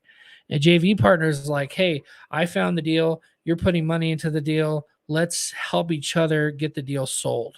And so when the closing happens, we all get paid. Well, affiliates, it's the same way. But sometimes affiliates will forget the fact that they're doing all the serving. Okay. It's your client. That's where the money's coming from, but they're doing all the serving part of it. So I like to make it very clear up front as like, I'm not going to email you for status. And if I do have to email you for status, let's agree that we're going to take $5 off of your pay for every time I have to ask you for status. Does that sound fair? Now, this is not something you're going to say on your first phone call. This is something that you say after you've already kind of built a little bit of a relationship. You tell them, "Look, I don't want to bug you. I know you don't want me to bug you. We don't want me bugging you. But would you agree that my client deserves status on a daily basis if you're serving every day, like on this rush, let's say?" They're going to say yes. And you're going to say, "Okay, so does it sound fair that your rate, let's say your rate is 100?" Now, here's the crazy part. Some servers can't do this. They just can't commit to status every day. There's just nothing in them. It's a part of them that they just can't commit to that because they already know they're not going to make an attempt every day, even if they say they will. And this is a reality in the industry. Is like you'll get people say no answer, no answer, no answer. I'm like, well, what'd the neighbor say? Take a picture? Did you take any pictures of the cars or the house? And I know a lot of old school servers that are going to say, well, you don't pay me to do that. Yes, actually, I do pay you to do that. I pay you to be a good process server that's going to get the job done. You got one job. Your job is to go out there and serve it. So when I tell you that building a company that is worth a valuation that you could sell to somebody else, it's going to be because you've had these hard conversations and you can count on them to serve it and to make you look like a rock star. And I'm telling you, it's one of the hardest things that you're going to deal with. The hardest thing. Now, what's crazy is a lot of you are these servers. I hope that you guys are these servers out here serving in these areas. There's a guy, Cliff Jacobs, and a lot of people hate Cliff, but I love Cliff, and there's a reason why. And I'm going to actually name this after him. We're going to name this part right here the Cliff Jacobs. I love you, Cliff, if you watch this. We're going to name this the Cliff Jacobs conversation. Okay. Now, I learned this from Cliff. It's the hard talk. Okay. The hard talk includes a few things. And some of you smaller servers are just starting out. I love you. That's why I'm doing this series, right? But you have to understand this is business. And so this talk is essential. And maybe it'll give you a perspective that bigger serving companies have to deal with, that you can give them a little bit of a break, okay? But the Cliff Jacobs conversation, there's a bunch of things involved here that we're going to talk about real quick. And it's going to help you as you're hiring servers in other areas. Okay, so the first part here is one, the lowest rate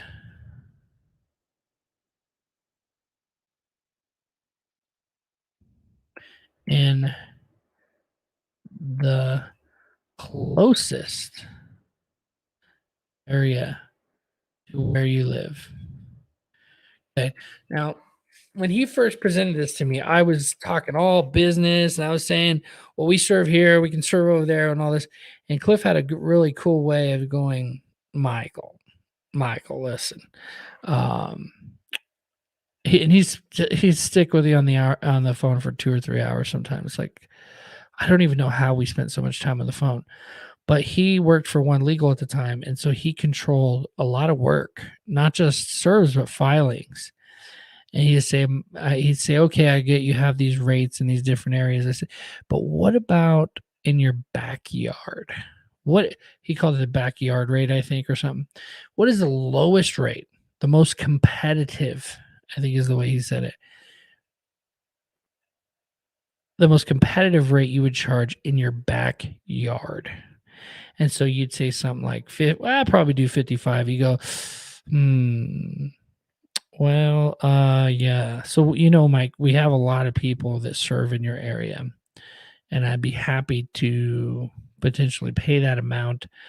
And so in real estate, we call it terms. So I'm going to call it terms or expectations. And so he'd say something like, so okay, so we can work on the fee. If we sent you bulk, maybe you could give us a lower price for your backyard rate. But what would you charge me? Okay, so that's the rate. So now some expectations that we have at our company is that if I sent you a serve today before 2 o'clock, that you'd be able to make an attempt on a routine basis within 72 hours. Does that sound okay? So he would set the expectations for the rate, 70 and attempt it. So they could be whatever you want them to be, but this is what his was. 72 hours. And then he'd say, what is your guys, this is so important. I know this is not the most exciting thing, but it's so powerful.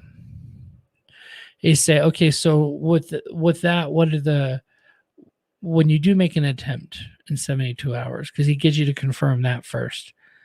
Once you make an attempt, let's say you make an attempt tonight. It's been 72 hours, and now you're going to make your first attempt. Can we agree that it would make sense that you would have status by 9 a.m. the next day? Would that be something you could do? And so, of course, you'd say yes, and you would try to do it, and you wouldn't. And then he would call you, Michael. We had an agreement. Cliff Jacobs. 9 a.m. status. And next day.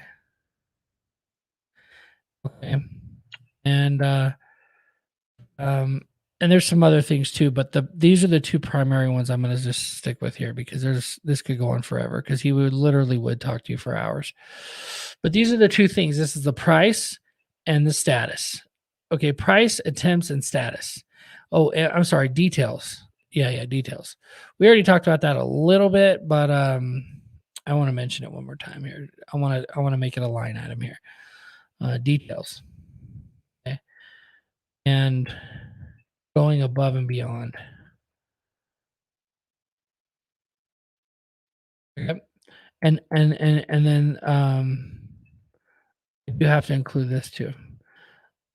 This is for you guys to reach out to other servers, by the way, but it's also will help you understand bigger companies and why they do what they do. You're only as good as your last serve. So this is the deal. let me just move this down. Okay. So you're only as good as your last serve. Okay. So what do we have here? We have a price that we figured out. We have terms. We know how often the attempts are going to happen and when status will be given by. The same thing goes along with proof. When they send you a proof, that you'll send it back the same day. Okay. That could be another line item, but anyways, details, go above and beyond. There's no such thing as no answer status. It's not allowed. Now, what he means by it's not allowed is that he can't return to his client with this. So you need to have at least 2 sentences of status on each job. I would always put there was no answer at the door. I had some saved, right? There was no answer at the door. There was a vehicle in the driveway, license plate number 44270. It's a red Chevy. The lights were not on at the neighbors, but it appears that somebody is inside, not answering the door. That's a lot of details on the first attempt, and what it does is it teaches you as a server to not have to come back 30, 500 times. The goal should be to serve it on the first time or the second time, and those details matter. So I'm going to tell you something that's not going to be liked by a lot of servers. If you're just saying no answer, you're lying. You didn't make the attempt. You just didn't. I know because I did it.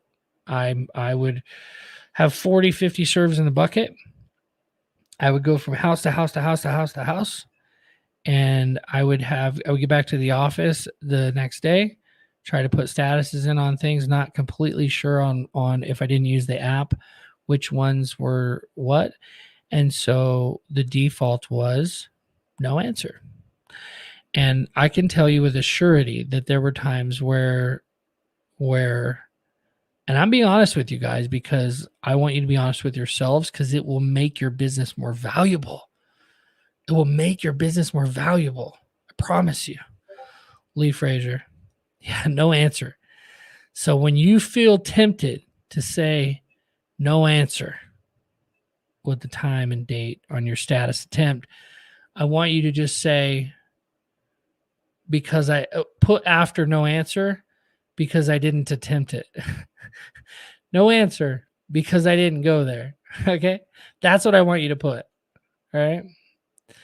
I want you to put that because you're not gonna, and it's I'm telling you, those of you guys that get 2 or 3 serves a day or less, you may not understand this, but when you get 30, 40, 50 serves a day, it's hard for you to even fathom this. But once you become the GOAT in your area, which you will if you keep following what I'm teaching you, you're gonna have this problem. You're gonna have so many serves you don't know what to do with. Oh, we got a new listing lead. Or a new real estate lead in Orlando. Okay. All right. So keep going here. So this is tough. I know this is tough news for you guys. I know this is tough, but it's something you got to hear because it's going to be something you're going to deal with when you're hiring other process servers. So you have to have this hard conversation that he had with me back the first year I started. And funny story about Cliff, when I first took his training, there was a training, it was called Cal's Pro Certification. And he actually came to me and said, oh, you're serving in Chico. And I said, yeah. And I said, I'd love to get work from One Legal, blah, blah, blah. And he's like, we actually don't hire servers that haven't served at least 1,000 papers.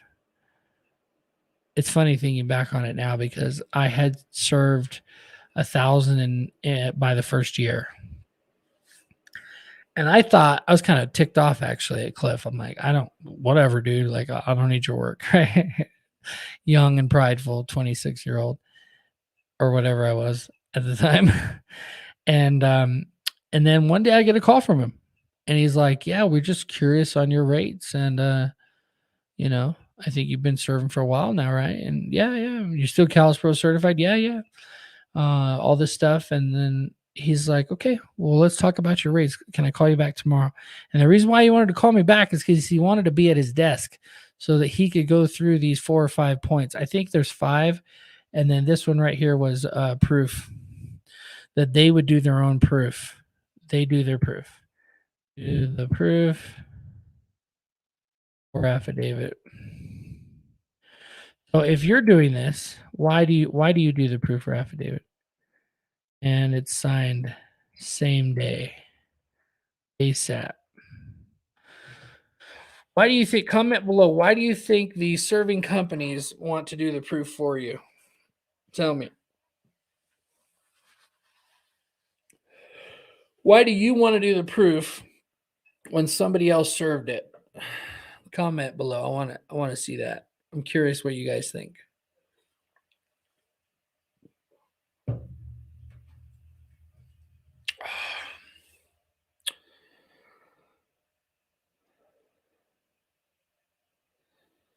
What do you guys think? Why would you do that? It would make more sense for you just to do the proof if you served it, right?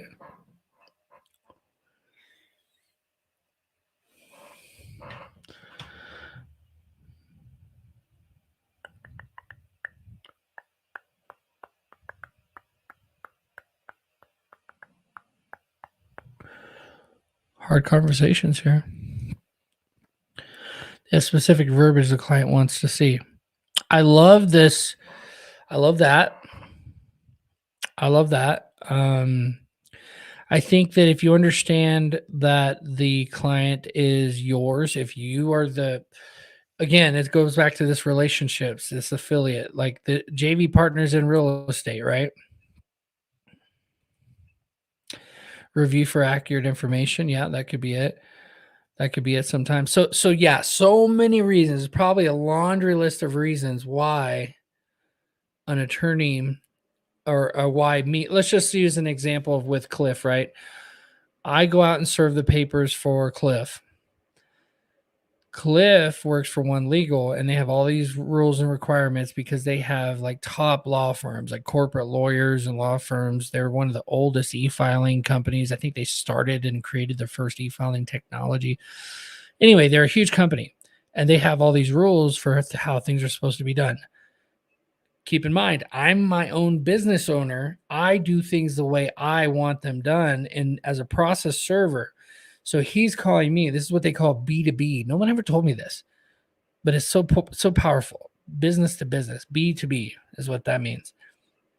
So him as a business guy calls me as a business owner and says, "Hey, this is what we like to do. Can you do it?" So many of you guys are going to say, "Yes, I can do it," and you can't or you won't. What I suggest doing is taking a real inventory of what it is you can do and what it is you can't do. Think about how many hours it's going to be before you make your first attempt. Think about how much you're going to charge per serve, and don't think about it like, of course you got to think about like, well, if I did 5 attempts, I'm only making $5 per attempt or whatever. Of course you got to think about that. But what you should be trying to do is like what Cliff was trying to teach me is, cool, you could go all over the place, but I don't care about any of that. Cliff didn't care how much I would charge to drive 45 minutes away from my house. I'm going to put right here, backyard rate, backyard. And logically, this makes sense to me. Okay. And so when I'm calling servers, and this is my message to you guys too, like, I don't want to hire Mazzy Tucker, sweet, pretty lady. All right. I don't want to hire Mazzy to go serve something that's 2 hours away from her. Instead, I will hire Lee because Lee is in that area specifically. Let's say, for example, I don't know specifically where exactly you guys are. Comment below what state you're serving in. And if you're getting value, give me a flex, give me the flex emoji, right? If you're getting value here. So you get the lowest rate in the area, backyard rate. And here's the crazy part. This is actually what you want. Like if a big company will pay you, think about this for a second. If a big company would pay you to serve things for you in your backyard, like they'll pay you for you to serve things for them in your backyard for $25 and they send you 20 a day, would you do it? Would you do it? 25 serves and they sent you 20 a day because they're a huge company.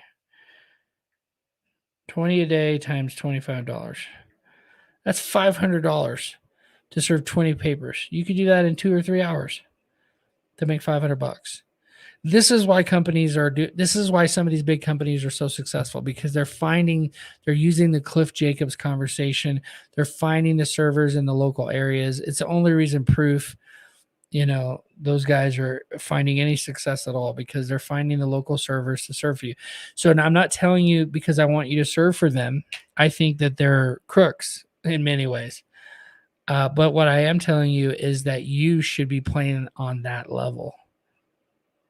If you want to build a company that you could sell, you should be playing on that level and having the Cliff Jacobs conversations.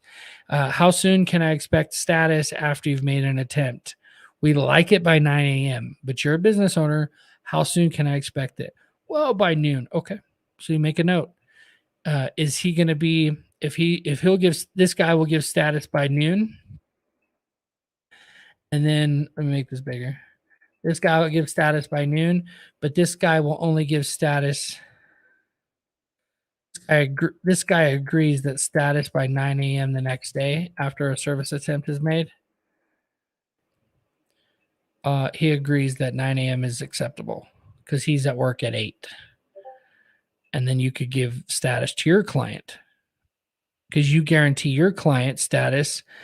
And this is what Cliff explained to me. It made so much sense, is that they guarantee status to their clients by noon, right? They guarantee, the big company, say Cliff's company, guarantee status by noon. So they can't expect tons of value. Thank you so much. Appreciate you, Spencer.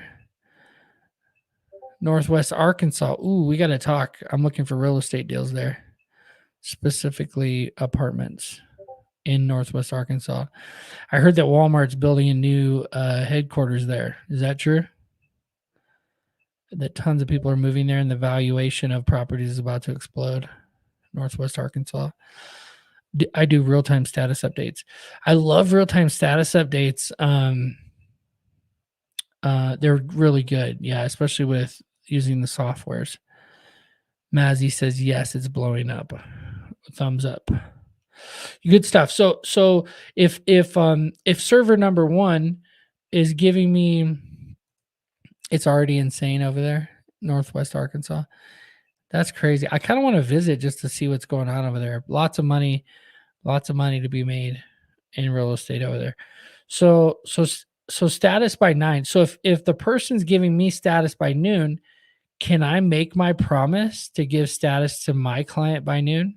No, I can't. So this person now becomes my number 1 server. And I know my visionaries out there are going crazy because they're like, okay, but how do I make money? Okay. But when you build a business, you have to be patient and you have to be methodical about everything. So let's just say this is John, just to make this easier. And this is Bill. Okay. Because Bill, check this out. Because Bill charges more, but he actually falls more in line with the terms that I'm looking for, Bill becomes server number 1. See that? Bill becomes server number 1. Now you should have a Google sheet for this.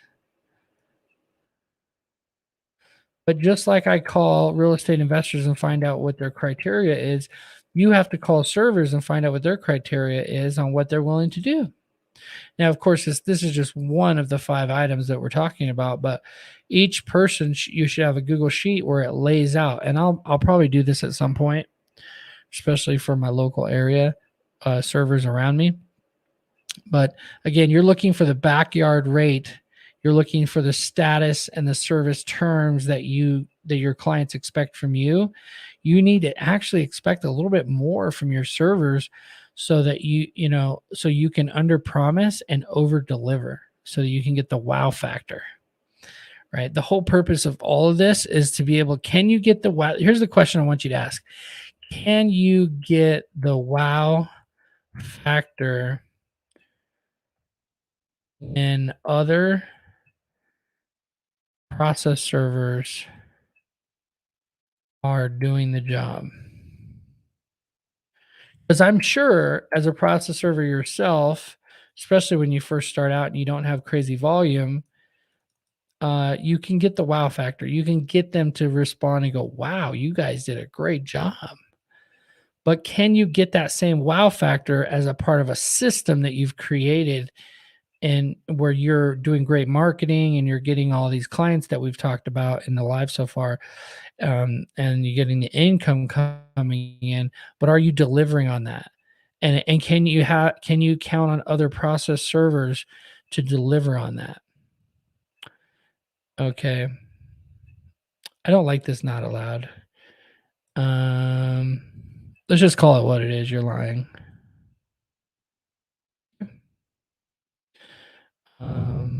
You're only as good as your last serve. And then that's the last one. You're only as good as your last serve. If for some, and Cliff made this very clear to me. He's like, I would love to keep you as my number one server.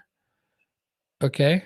I would love to keep you as my number one server because you give us status. I don't mind paying you a little bit more for your area, Bill, but I got John, and John is actually cheaper than you, but I can't tell you the amount. We don't share rates, but um but you give me status by noon.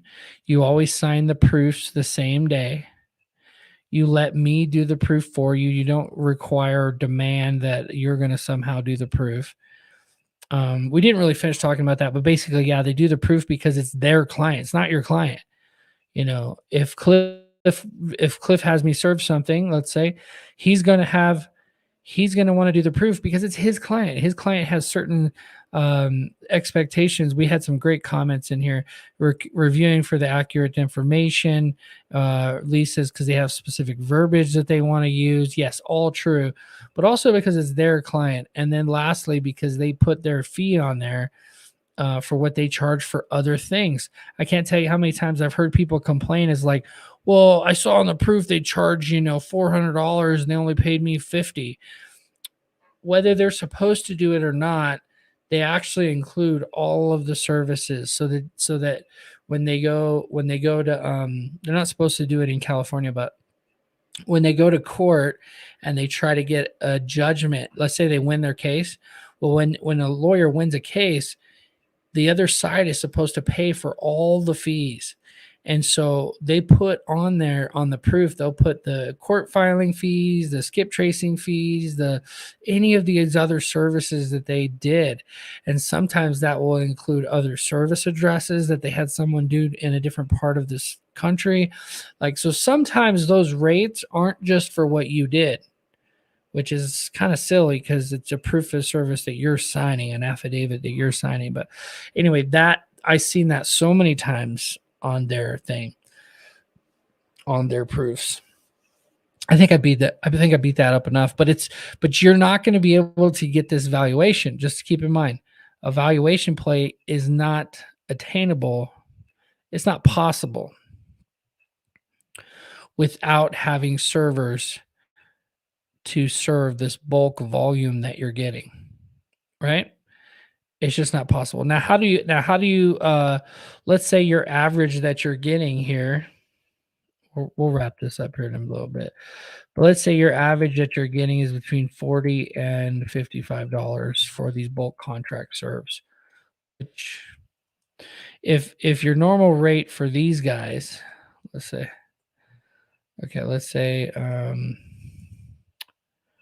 we'll call this the website or package premium or website rates. Okay. Your premium or website rates might be like $100. So anywhere from like 85 to, right? So what happens is you're trying to find servers that will serve for an amount where you can still make some money on these serves while they're going out and serving the $120 one as well. So let's say Cliff calls me and these are his rates. Cliff calls me and he's trying to get me to go out and serve for a certain amount in my backyard, which is going to be the cheapest amount possible. My backyard rate, let's say, is I'm telling him my rate's $100 or $80 or whatever it is. Yes, you look at his website, like you're like, Cliff, I know you're charging 120, man. Don't try to be cheap on me.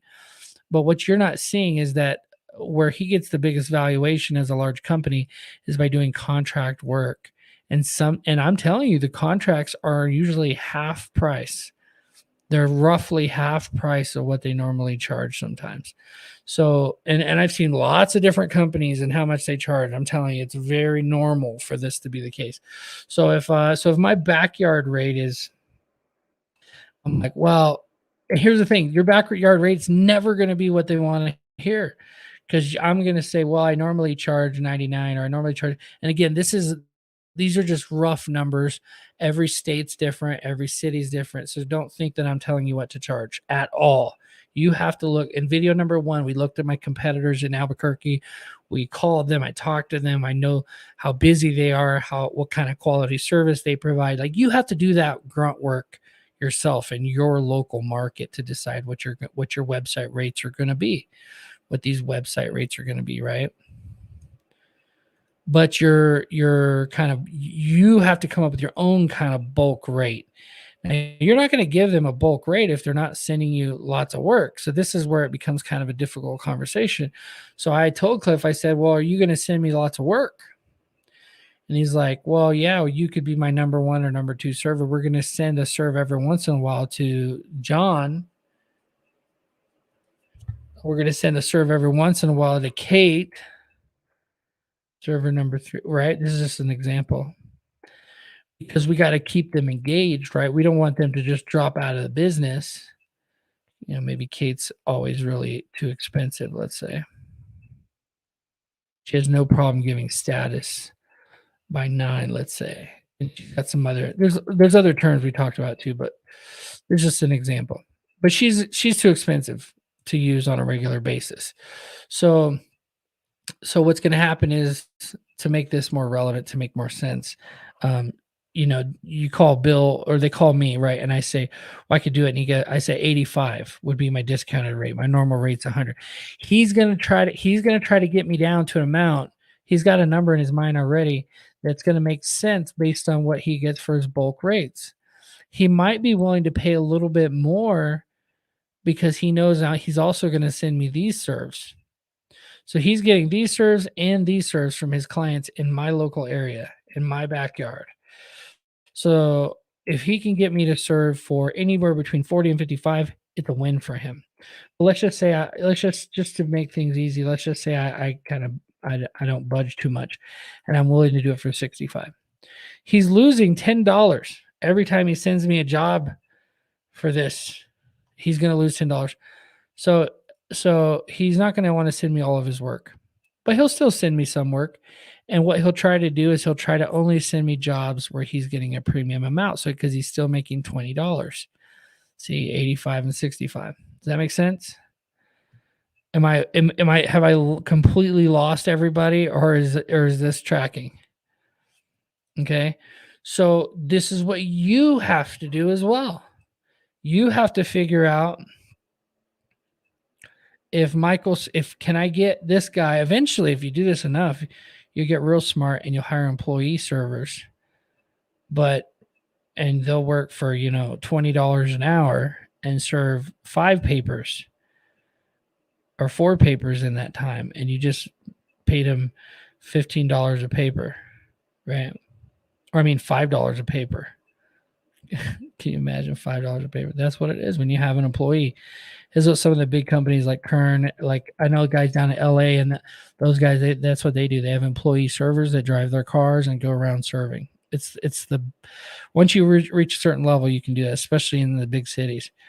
But anyway, if you can get them down to, let's say, just $45, okay, well, now you have a regular server you can count on in that area to send all your work to. $45, and you're only going to make roughly 10 bucks on every serve. But when they go serve one for you for 85 or more, you're making good money. Now you're like, Mike, how can you possibly make any money? It doesn't seem like it's worth it. Guys, I'm telling you that the good amount of the work is going to be this contract work. and you're going to be able to charge more money on top of the base rates. So if he's willing to do $45 to do a serve, now I know I got him at 45 or even 55. Let's just say a range. He's like, well, it depends, right? So it's a range. He's willing to give me the terms and the actual service that I'm looking for. So now what I do is I have my server. Sometimes I get a contract deal, sometimes it's not. But most of the time when it's not, like we talked about some of these property management deals being like $500 for a package deal, right? For these evictions, and then up to 3 people. So how much is it for this guy Bob or Bill to serve 3 people? Might be $150, right? Just say $50 to make it even. So times 3 people, it's $150. But here I am paying him $150 or a little bit more for printing or whatever. Let's just say 170. And here I have a package deal because I do a great job for these guys. Or I got $500. Do you see what I'm saying? Like you start to be able to charge, and then also you get servers who don't charge you for printing. Sometimes they don't charge you for printing, but you do charge for printing on your online order form. So they end up paying a partial convenience fee. Like you end up making a lot of money because you've structured yourself like a business. Whereas they're going to keep to whatever contract rate that you've created with them. Now, this is how you end up building a valuation because you have, 1,000 serves coming in where you're making $10. Let's just do some quick math. Let's just say you've spent a few years doing this, and now you're getting 1,000 serves. Just to keep our math easy, 1,000 serves, and your profit margin on each one is only $10 because the guy's he's kind of beating you up a little bit, but he's willing to do it for roughly $40.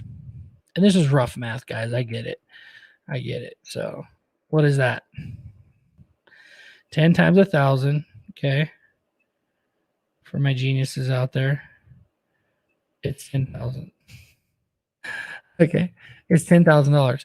So now I'm making $10,000 a month on my bulk jobs, on my bulk rate, but I'm not serving them. I'm not doing anything to serve them. Okay.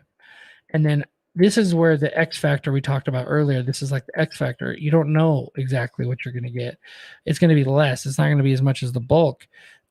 This also, by the way, this like premium website rates, this includes everything above as well. This includes your attorney referrals, individuals, everybody. They're all paying a premium, right? They're all paying between 85 and 120, right? Whatever your higher rates are. So then this is your X factor where it's like you're making $10,000 a month easily on your bulk stuff, and you're not doing any of the work.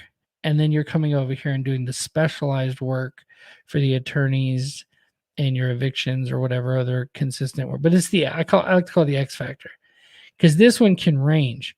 This one can range because you make more margins.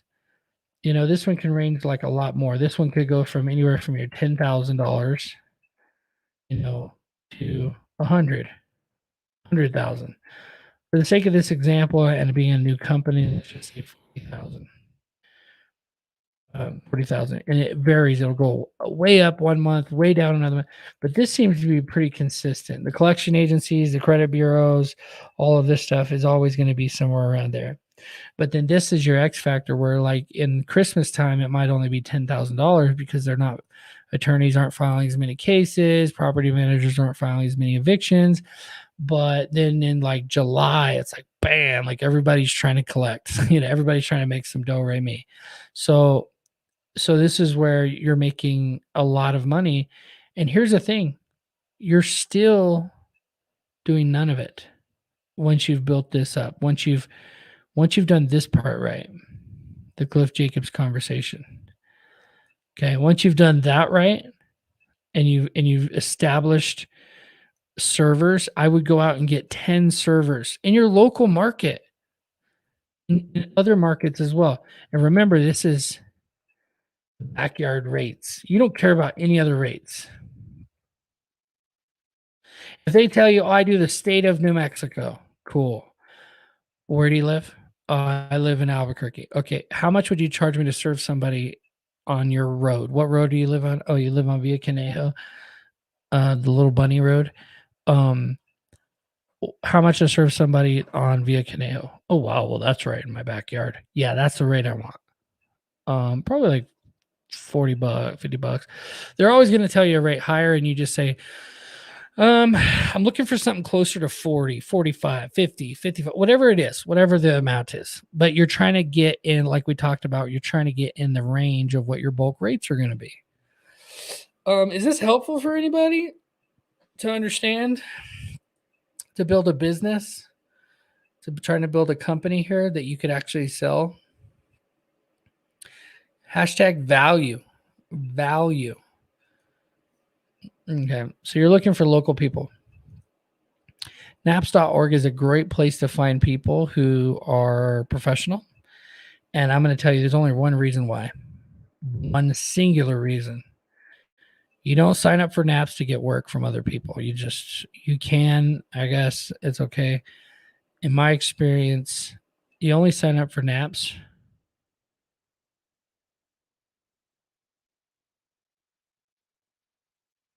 for arbitration and grievance and keeping a profession alive. Those are the only reasons. So if you have somebody who's a NAPS member and they don't serve for you, won't return your calls, they won't whatever, they've paid $200 to be a part of this, $20 forced donation that they have, but then they have you they have an arbitration and a grievance policy. And the reason why I include this is 'cause you need consistency. You need consistency. Bill's going to serve for you, but if Bill ever falls off the map, remember rule number 5. You're only as good as your last serve. So if Bill falls off the map and I got 12 serves with him, this has happened to me, you guys. But he's not an apps member. There's nothing I can do. I'm screwed. Not just that, but Bill's going to come back in 2 weeks and go, "Where's my check?" And I'm going to say, "Bill." Actually, it's probably going to be John because Bill's like Captain Consistent, right? But John doesn't even want to give status till noon or whatever. But Bill ends up having heart surgery because he just eats nothing but junk food in his car all day. Even though we love him and he makes us a lot of money, he just doesn't take care of himself. So he's off for 2 weeks, and now I'm giving you real examples, by the way. And now John, we're using John for a couple weeks, but then John just falls off the map. He's not Captain Consistent. He's Captain Asshole. Okay. And he just doesn't communicate. He doesn't send status. He doesn't do any of the things we agreed that we needed. And he's going to call in 2 weeks and say he wants to get paid. If he's not an apps member, you have no recourse. You could sue him. But he doesn't have anything for you to take. If you want to sue him and you get a judgment against him, you could put a lien on his house. We talked about that. But that's not what we're trying to do. We're trying to build a company that will make money without us having to serve stuff ourselves, right? That we could eventually sell for a profit. So naps.org is the arbitration and grievance committee will actually reach out to John if he's a member and say, "Hey, Mike said he's been trying to get a hold of you and you haven't answered. What's going on with that?" And they will call on your behalf and they will fight to keep the quality of their members. Now, if John for some reason it doesn't work out, they'll actually boot him out of naps. They'll tell him, "Hey, you can't. We're gonna have to let you go, man. Well, I paid $200. Well, hey, it doesn't matter. It's not about the pay. It's about you being professional, right?" So I love to try to use NAPS members when I can. The other thing is, they have. It's kind of crazy if you've never been to a NAPS conference. It's something you have to go to. I went and played their poker tournament and I actually won when it was in San Antonio, and I had a lot of fun there. It was a blast. And they do these great conferences, right? And they get up there and they have the committees and they debate things and stuff. But the reason why I say keeping the profession alive is because they have like technology.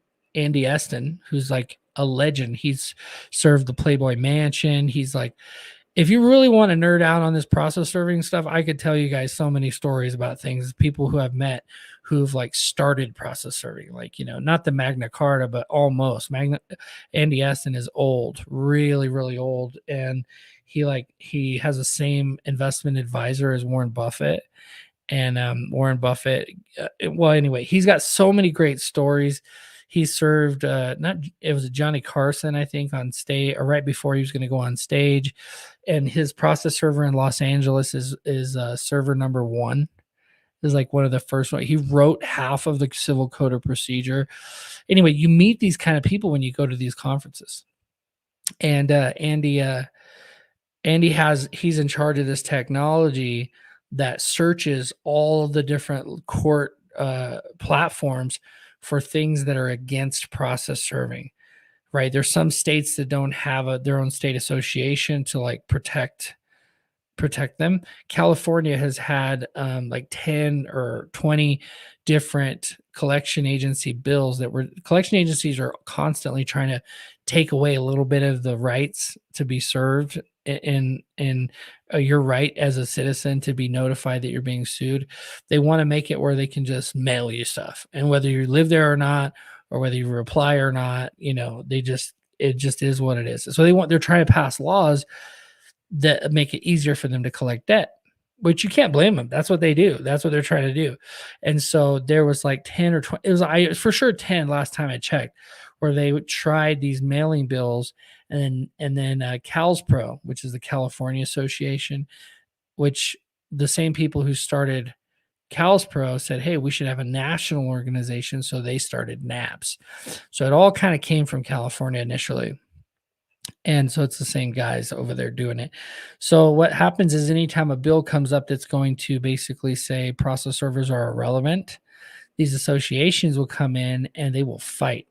And what's crazy is, just like Andy Esten has been this like investment genius. Like in no ways would you look at him and think that he's rich, but the guy is stacked rich. He still works for a process serving company. He just takes all his money and he puts it in investments for like the last 90 years. And in certain stocks and investments that Warren Buffett's advisor told him to do. And what's crazy is this exactly what he did. He helped set up the NAPS fund to do. So NAPS is sitting on a bankroll. And so if you get on the NAPS board, they will pay for you to go to their board meetings, they fly all over. And the guys that have been on the board, I don't know them that well. I've met all of them. There's a lot of drama that goes on, and I don't even want to mention any of it because it's drama, right? It's just drama. But there's no two ways about it. That organization, as well as CalsPro and other types of organizations like FAPS, the Florida Association, NIPSA, the New York one. There's some real big ones. TexApps, and TPSA are the two Texas ones. They help protect the industry. So I don't think you should really invest a 200 in NAPS right away, but eventually, when you can afford it, become a NAPS member to protect and to be notified and to be a part of the solution that actually keeps process serving alive. Because I've told you guys many times, process serving is a dying industry. So why are you doing this challenge? Well, because I think maybe somebody can learn to make $10,000 a month doing this, and then they can do whatever else they want to do. You can do like I did. You can start investing in real estate. You do 100 other things. So office employees, there's two places. So now that we have our servers figured out, we know how to find our servers. We know the top clients that we need to reach out to. We know how to get to the first $10,000 a month by building our online presence and getting reviews.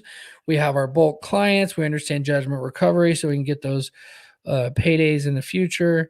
We understand the Cliff Jacobs conversation, how to reach out to servers and actually set expectations, and that you're the middleman because you have a client, and your client will fire you if you don't communicate with them, right?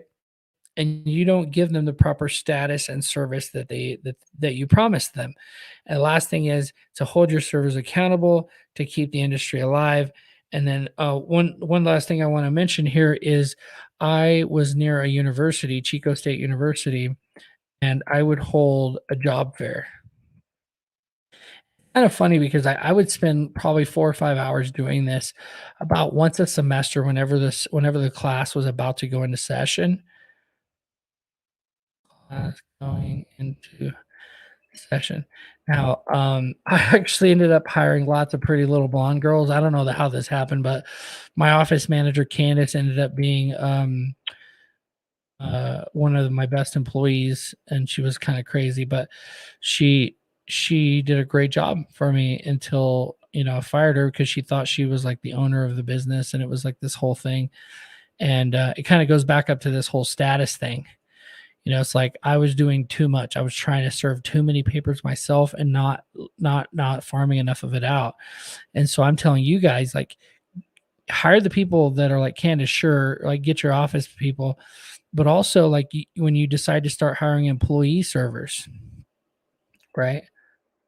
Employee servers in your local market. I'm gonna say local city because unless you have a big enough population, it probably doesn't make sense. But that's where things really get set on fire and you start doing really well.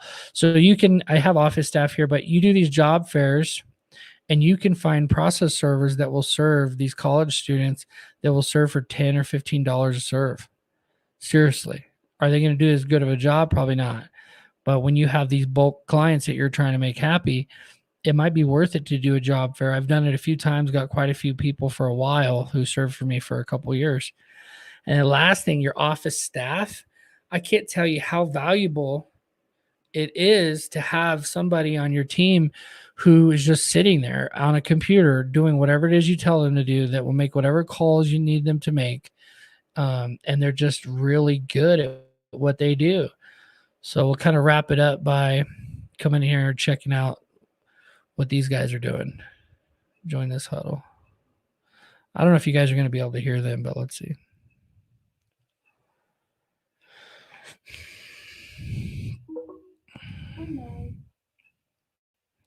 Hey, Edge, can you hear me okay? Yes, we can hear you. What are you up to? Are you crushing it today? He got a lot of voicemail, but Well, he has one meet already today, and yeah, I guess it's much better mhm. because his RAM already upgraded. I don't see any glitch on his screen anymore. His internet's working good. Yeah, internet's working good. Awesome. So I'm finishing up a meeting right now, and then I'm gonna have some lunch, and then we'll jump in, me and you, okay? Okay. To our training. Okay. Good job, Mike. Keep it up. All right. So you can have people that are doing things for you that I mean literally for $1,200 a month you could have a full-time employee basically that's just hustling for you all day, gathering emails, gathering phone numbers, making phone calls. This whole first strategy that I taught you guys in the first week of reaching out to attorneys and cold outreach and sending them an email, which we have inside of the Mighty Meetup community. I have all the scripts, the email templates, the rate sheet, where to go to get the rate sheet to look cool. Like it's all inside of Mighty Meetup community. You just click on the challenge resources, okay, under the Mighty Process server. So you can have them do this for you. You can have them call and reach out. I'm not doing it yet. But eventually, once I get out of the 10K a month, over the 10K a month challenge, it doesn't have to be exactly $10,000 a month, but you have enough business coming in that you can afford to hire somebody at $1,200 a month and to continue along the path that you started. And I have Google Ads in red because I say don't start Google Ads until you can afford to hire an employee to help you with all of the administrative stuff. Because then when you get to this point, you're going to need to have servers that are also serving for you. Then you go into the office and you don't serve anything. Once you're able to go in the office and not serve anything and still be making a profit that you can bring home, that's when you know you're starting to build something that could be worth selling. And so that's the last part of this, you guys. Stage 2 is where you could leave. Can you leave? This is the last question, and we're going to wrap it up. Can you leave? This is your test. Have you successfully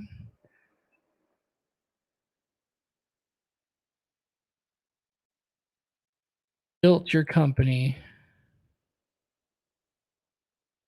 for an exit, is what they call it. They call it an exit, which is a sale. Well, the way that you know is by answering this question. Can you leave for 3 months and you come back, it's still functioning and even doing better?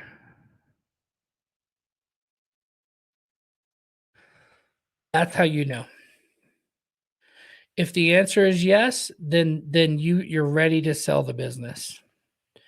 If you can leave for 3 months and the business, you come back after 3 months, you went to, let's say, Thailand, and then you came back from Thailand and you were like, Rastafarian, man, my life is so good, man, right? Or Jamaica, right? And you come back and you're like, okay, how much would you give me for my company? And you look at the books, you meet your office manager, you meet your Cliff Jacobs, right? Your server manager, your server or dispatcher, or whatever you want to call them. And you said, how's it going? How are the servers doing? Good. We just brought on 5 new ones. We just looked at these different counties. I found a new server who's willing to actually serve for only $25 a serve, right? So some of you local servers are getting these calls are like, well, that's crazy. Like, why would anyone serve for that amount?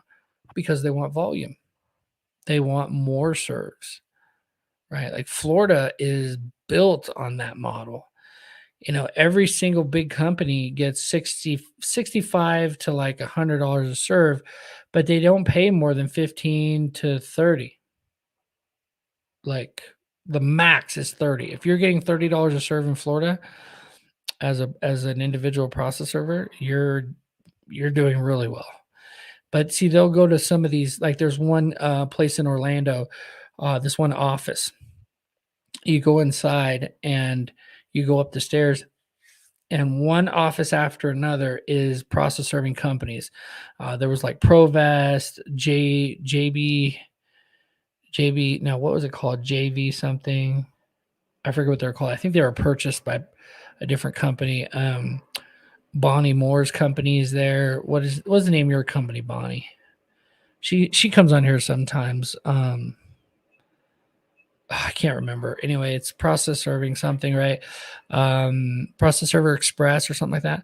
And then there's another one on the bottom floor. So they'll go in and they'll just go through all of them and go, what do you got for me today? Because they know at some point they went in there, someone introduced them and said, what zip codes do you serve? And so they'll do $10, $15 serves. So because they'll do 20, 30, 40, 100 serves a day. Seriously, they'll get like a big packet of serves, like 100 serves, and then they'll go out for a couple days. And then when they come back in, because they gave status in the app, almost everybody there uses PST. Almost everybody. And then the server comes back, there's proofs waiting for them to sign physically. And so they'll come back in, they'll drop off their field sheets, they'll sign all these proofs, they'll pick up more serves, they'll have a good day. And this is a thing. And servers are coming in all day. And I used to date Desi, and she works for PST. She used to work for that company with Bonnie, and that's all she did. Was she would do proofs, she would manage statuses, she would manage the clients, and so that's how it was there. And that's a model, a very physical, in-person type of model that is not normal in most parts of the country. I don't know any other places like that. California is very rural. Everything's online. Send me an email, right? So the only other place that's like that probably is a big city like Los Angeles. And it's very company by company, It's not so like in one office like that. It was kind of crazy. But anyway, guys, I hope this was helpful. If you guys found value, comment value. Even if you already did it, do it again. Hashtag value. If you're an oldie but goodie, pound sign value. Is Pete on here? Pete's the pound sign value.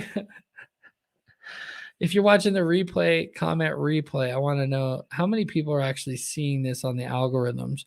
If you know somebody who got removed from the group for saying negative stuff and you know they're a good person and you want to vouch for them, feel free to message me directly. Let's keep the negativity out of the group.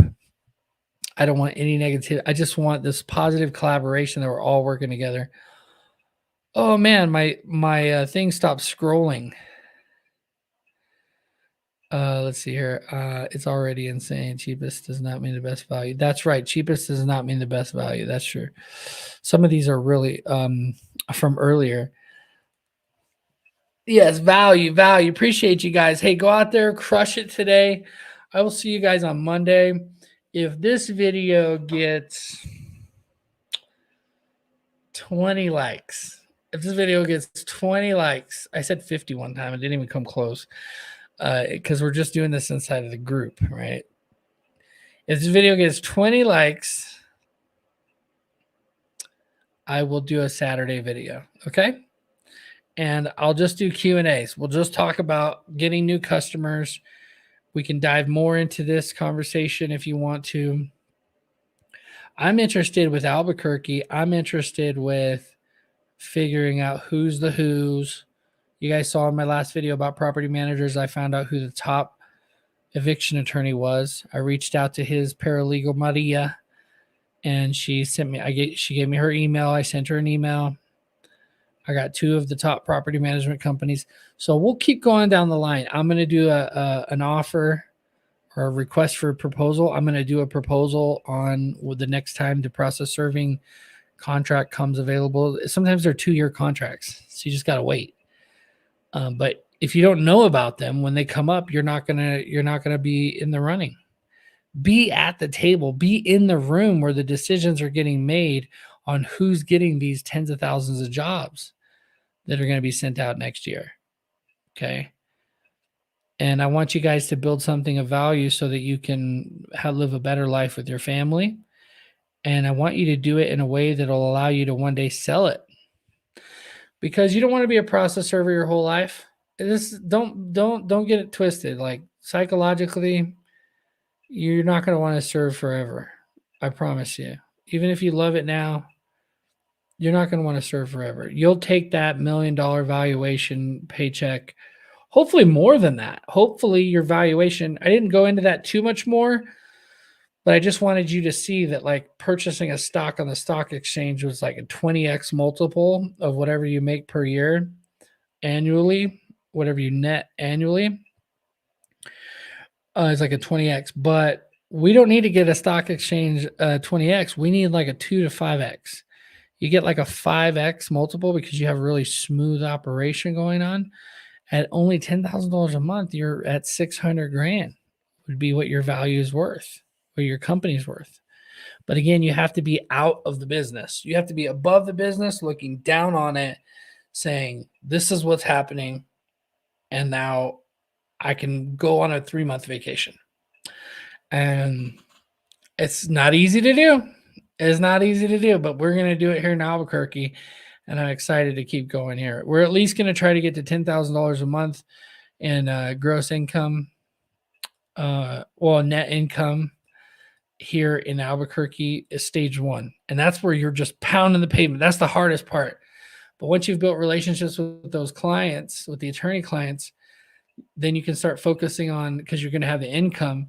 Now you can start focusing on going direct to their client, like the property managers, the legal document assistants. And there's some really sneaky kind of ninja ways to do that I really like. And so we're gonna dive into that. We got so many more videos to come. Let's get this thing to 20 likes, and I'll do a Saturday special. Okay. Don't forget, put your reviews, go into the group, mightymeetup.com, and leave your put your review link so that we can leave you a review, right? The more reviews, right, when you're on this road to 10K, the better it's going to be for your business. If you have questions about a website, you guys can reach out to Desi at support@mightywebsitebuilder.com.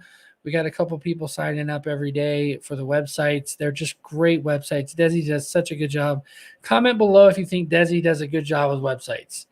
I need some of my clients who have already experienced the awesomeness of Desi to comment below. And because this is like a 3-hour long video, most people aren't going to see this. So see the end of it, right? But she is so good. So join mightymeetup.com and just be a part of everything cool that's going on. All right. Thanks, Mazzy. Thanks, Chris. Thanks, Lee. Thanks, everybody. Spencer, Jeff came on earlier. Taya, Pete, everybody who came on and participated. Thank you so much. I'm actually going to, I think we're going to do one tomorrow. If I can get this thing to 20 likes. Why 20 likes? Well, because more people will see it, the more you like it.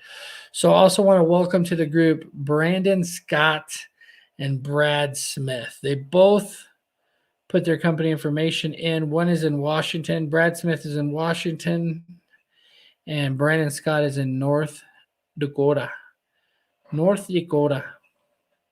They answered the questions. They're professional. They put their phone number, their email address, and where they serve, which is the whole idea, right? All right, you guys. See you tomorrow. Be safe out there. I'm pretty sure I'll see you tomorrow. We're almost to 20 likes already, so we'll see you guys. Be safe out there, okay? And live mighty. Let me see the guns. Oh, I can't see you guys anyways. All right, peace.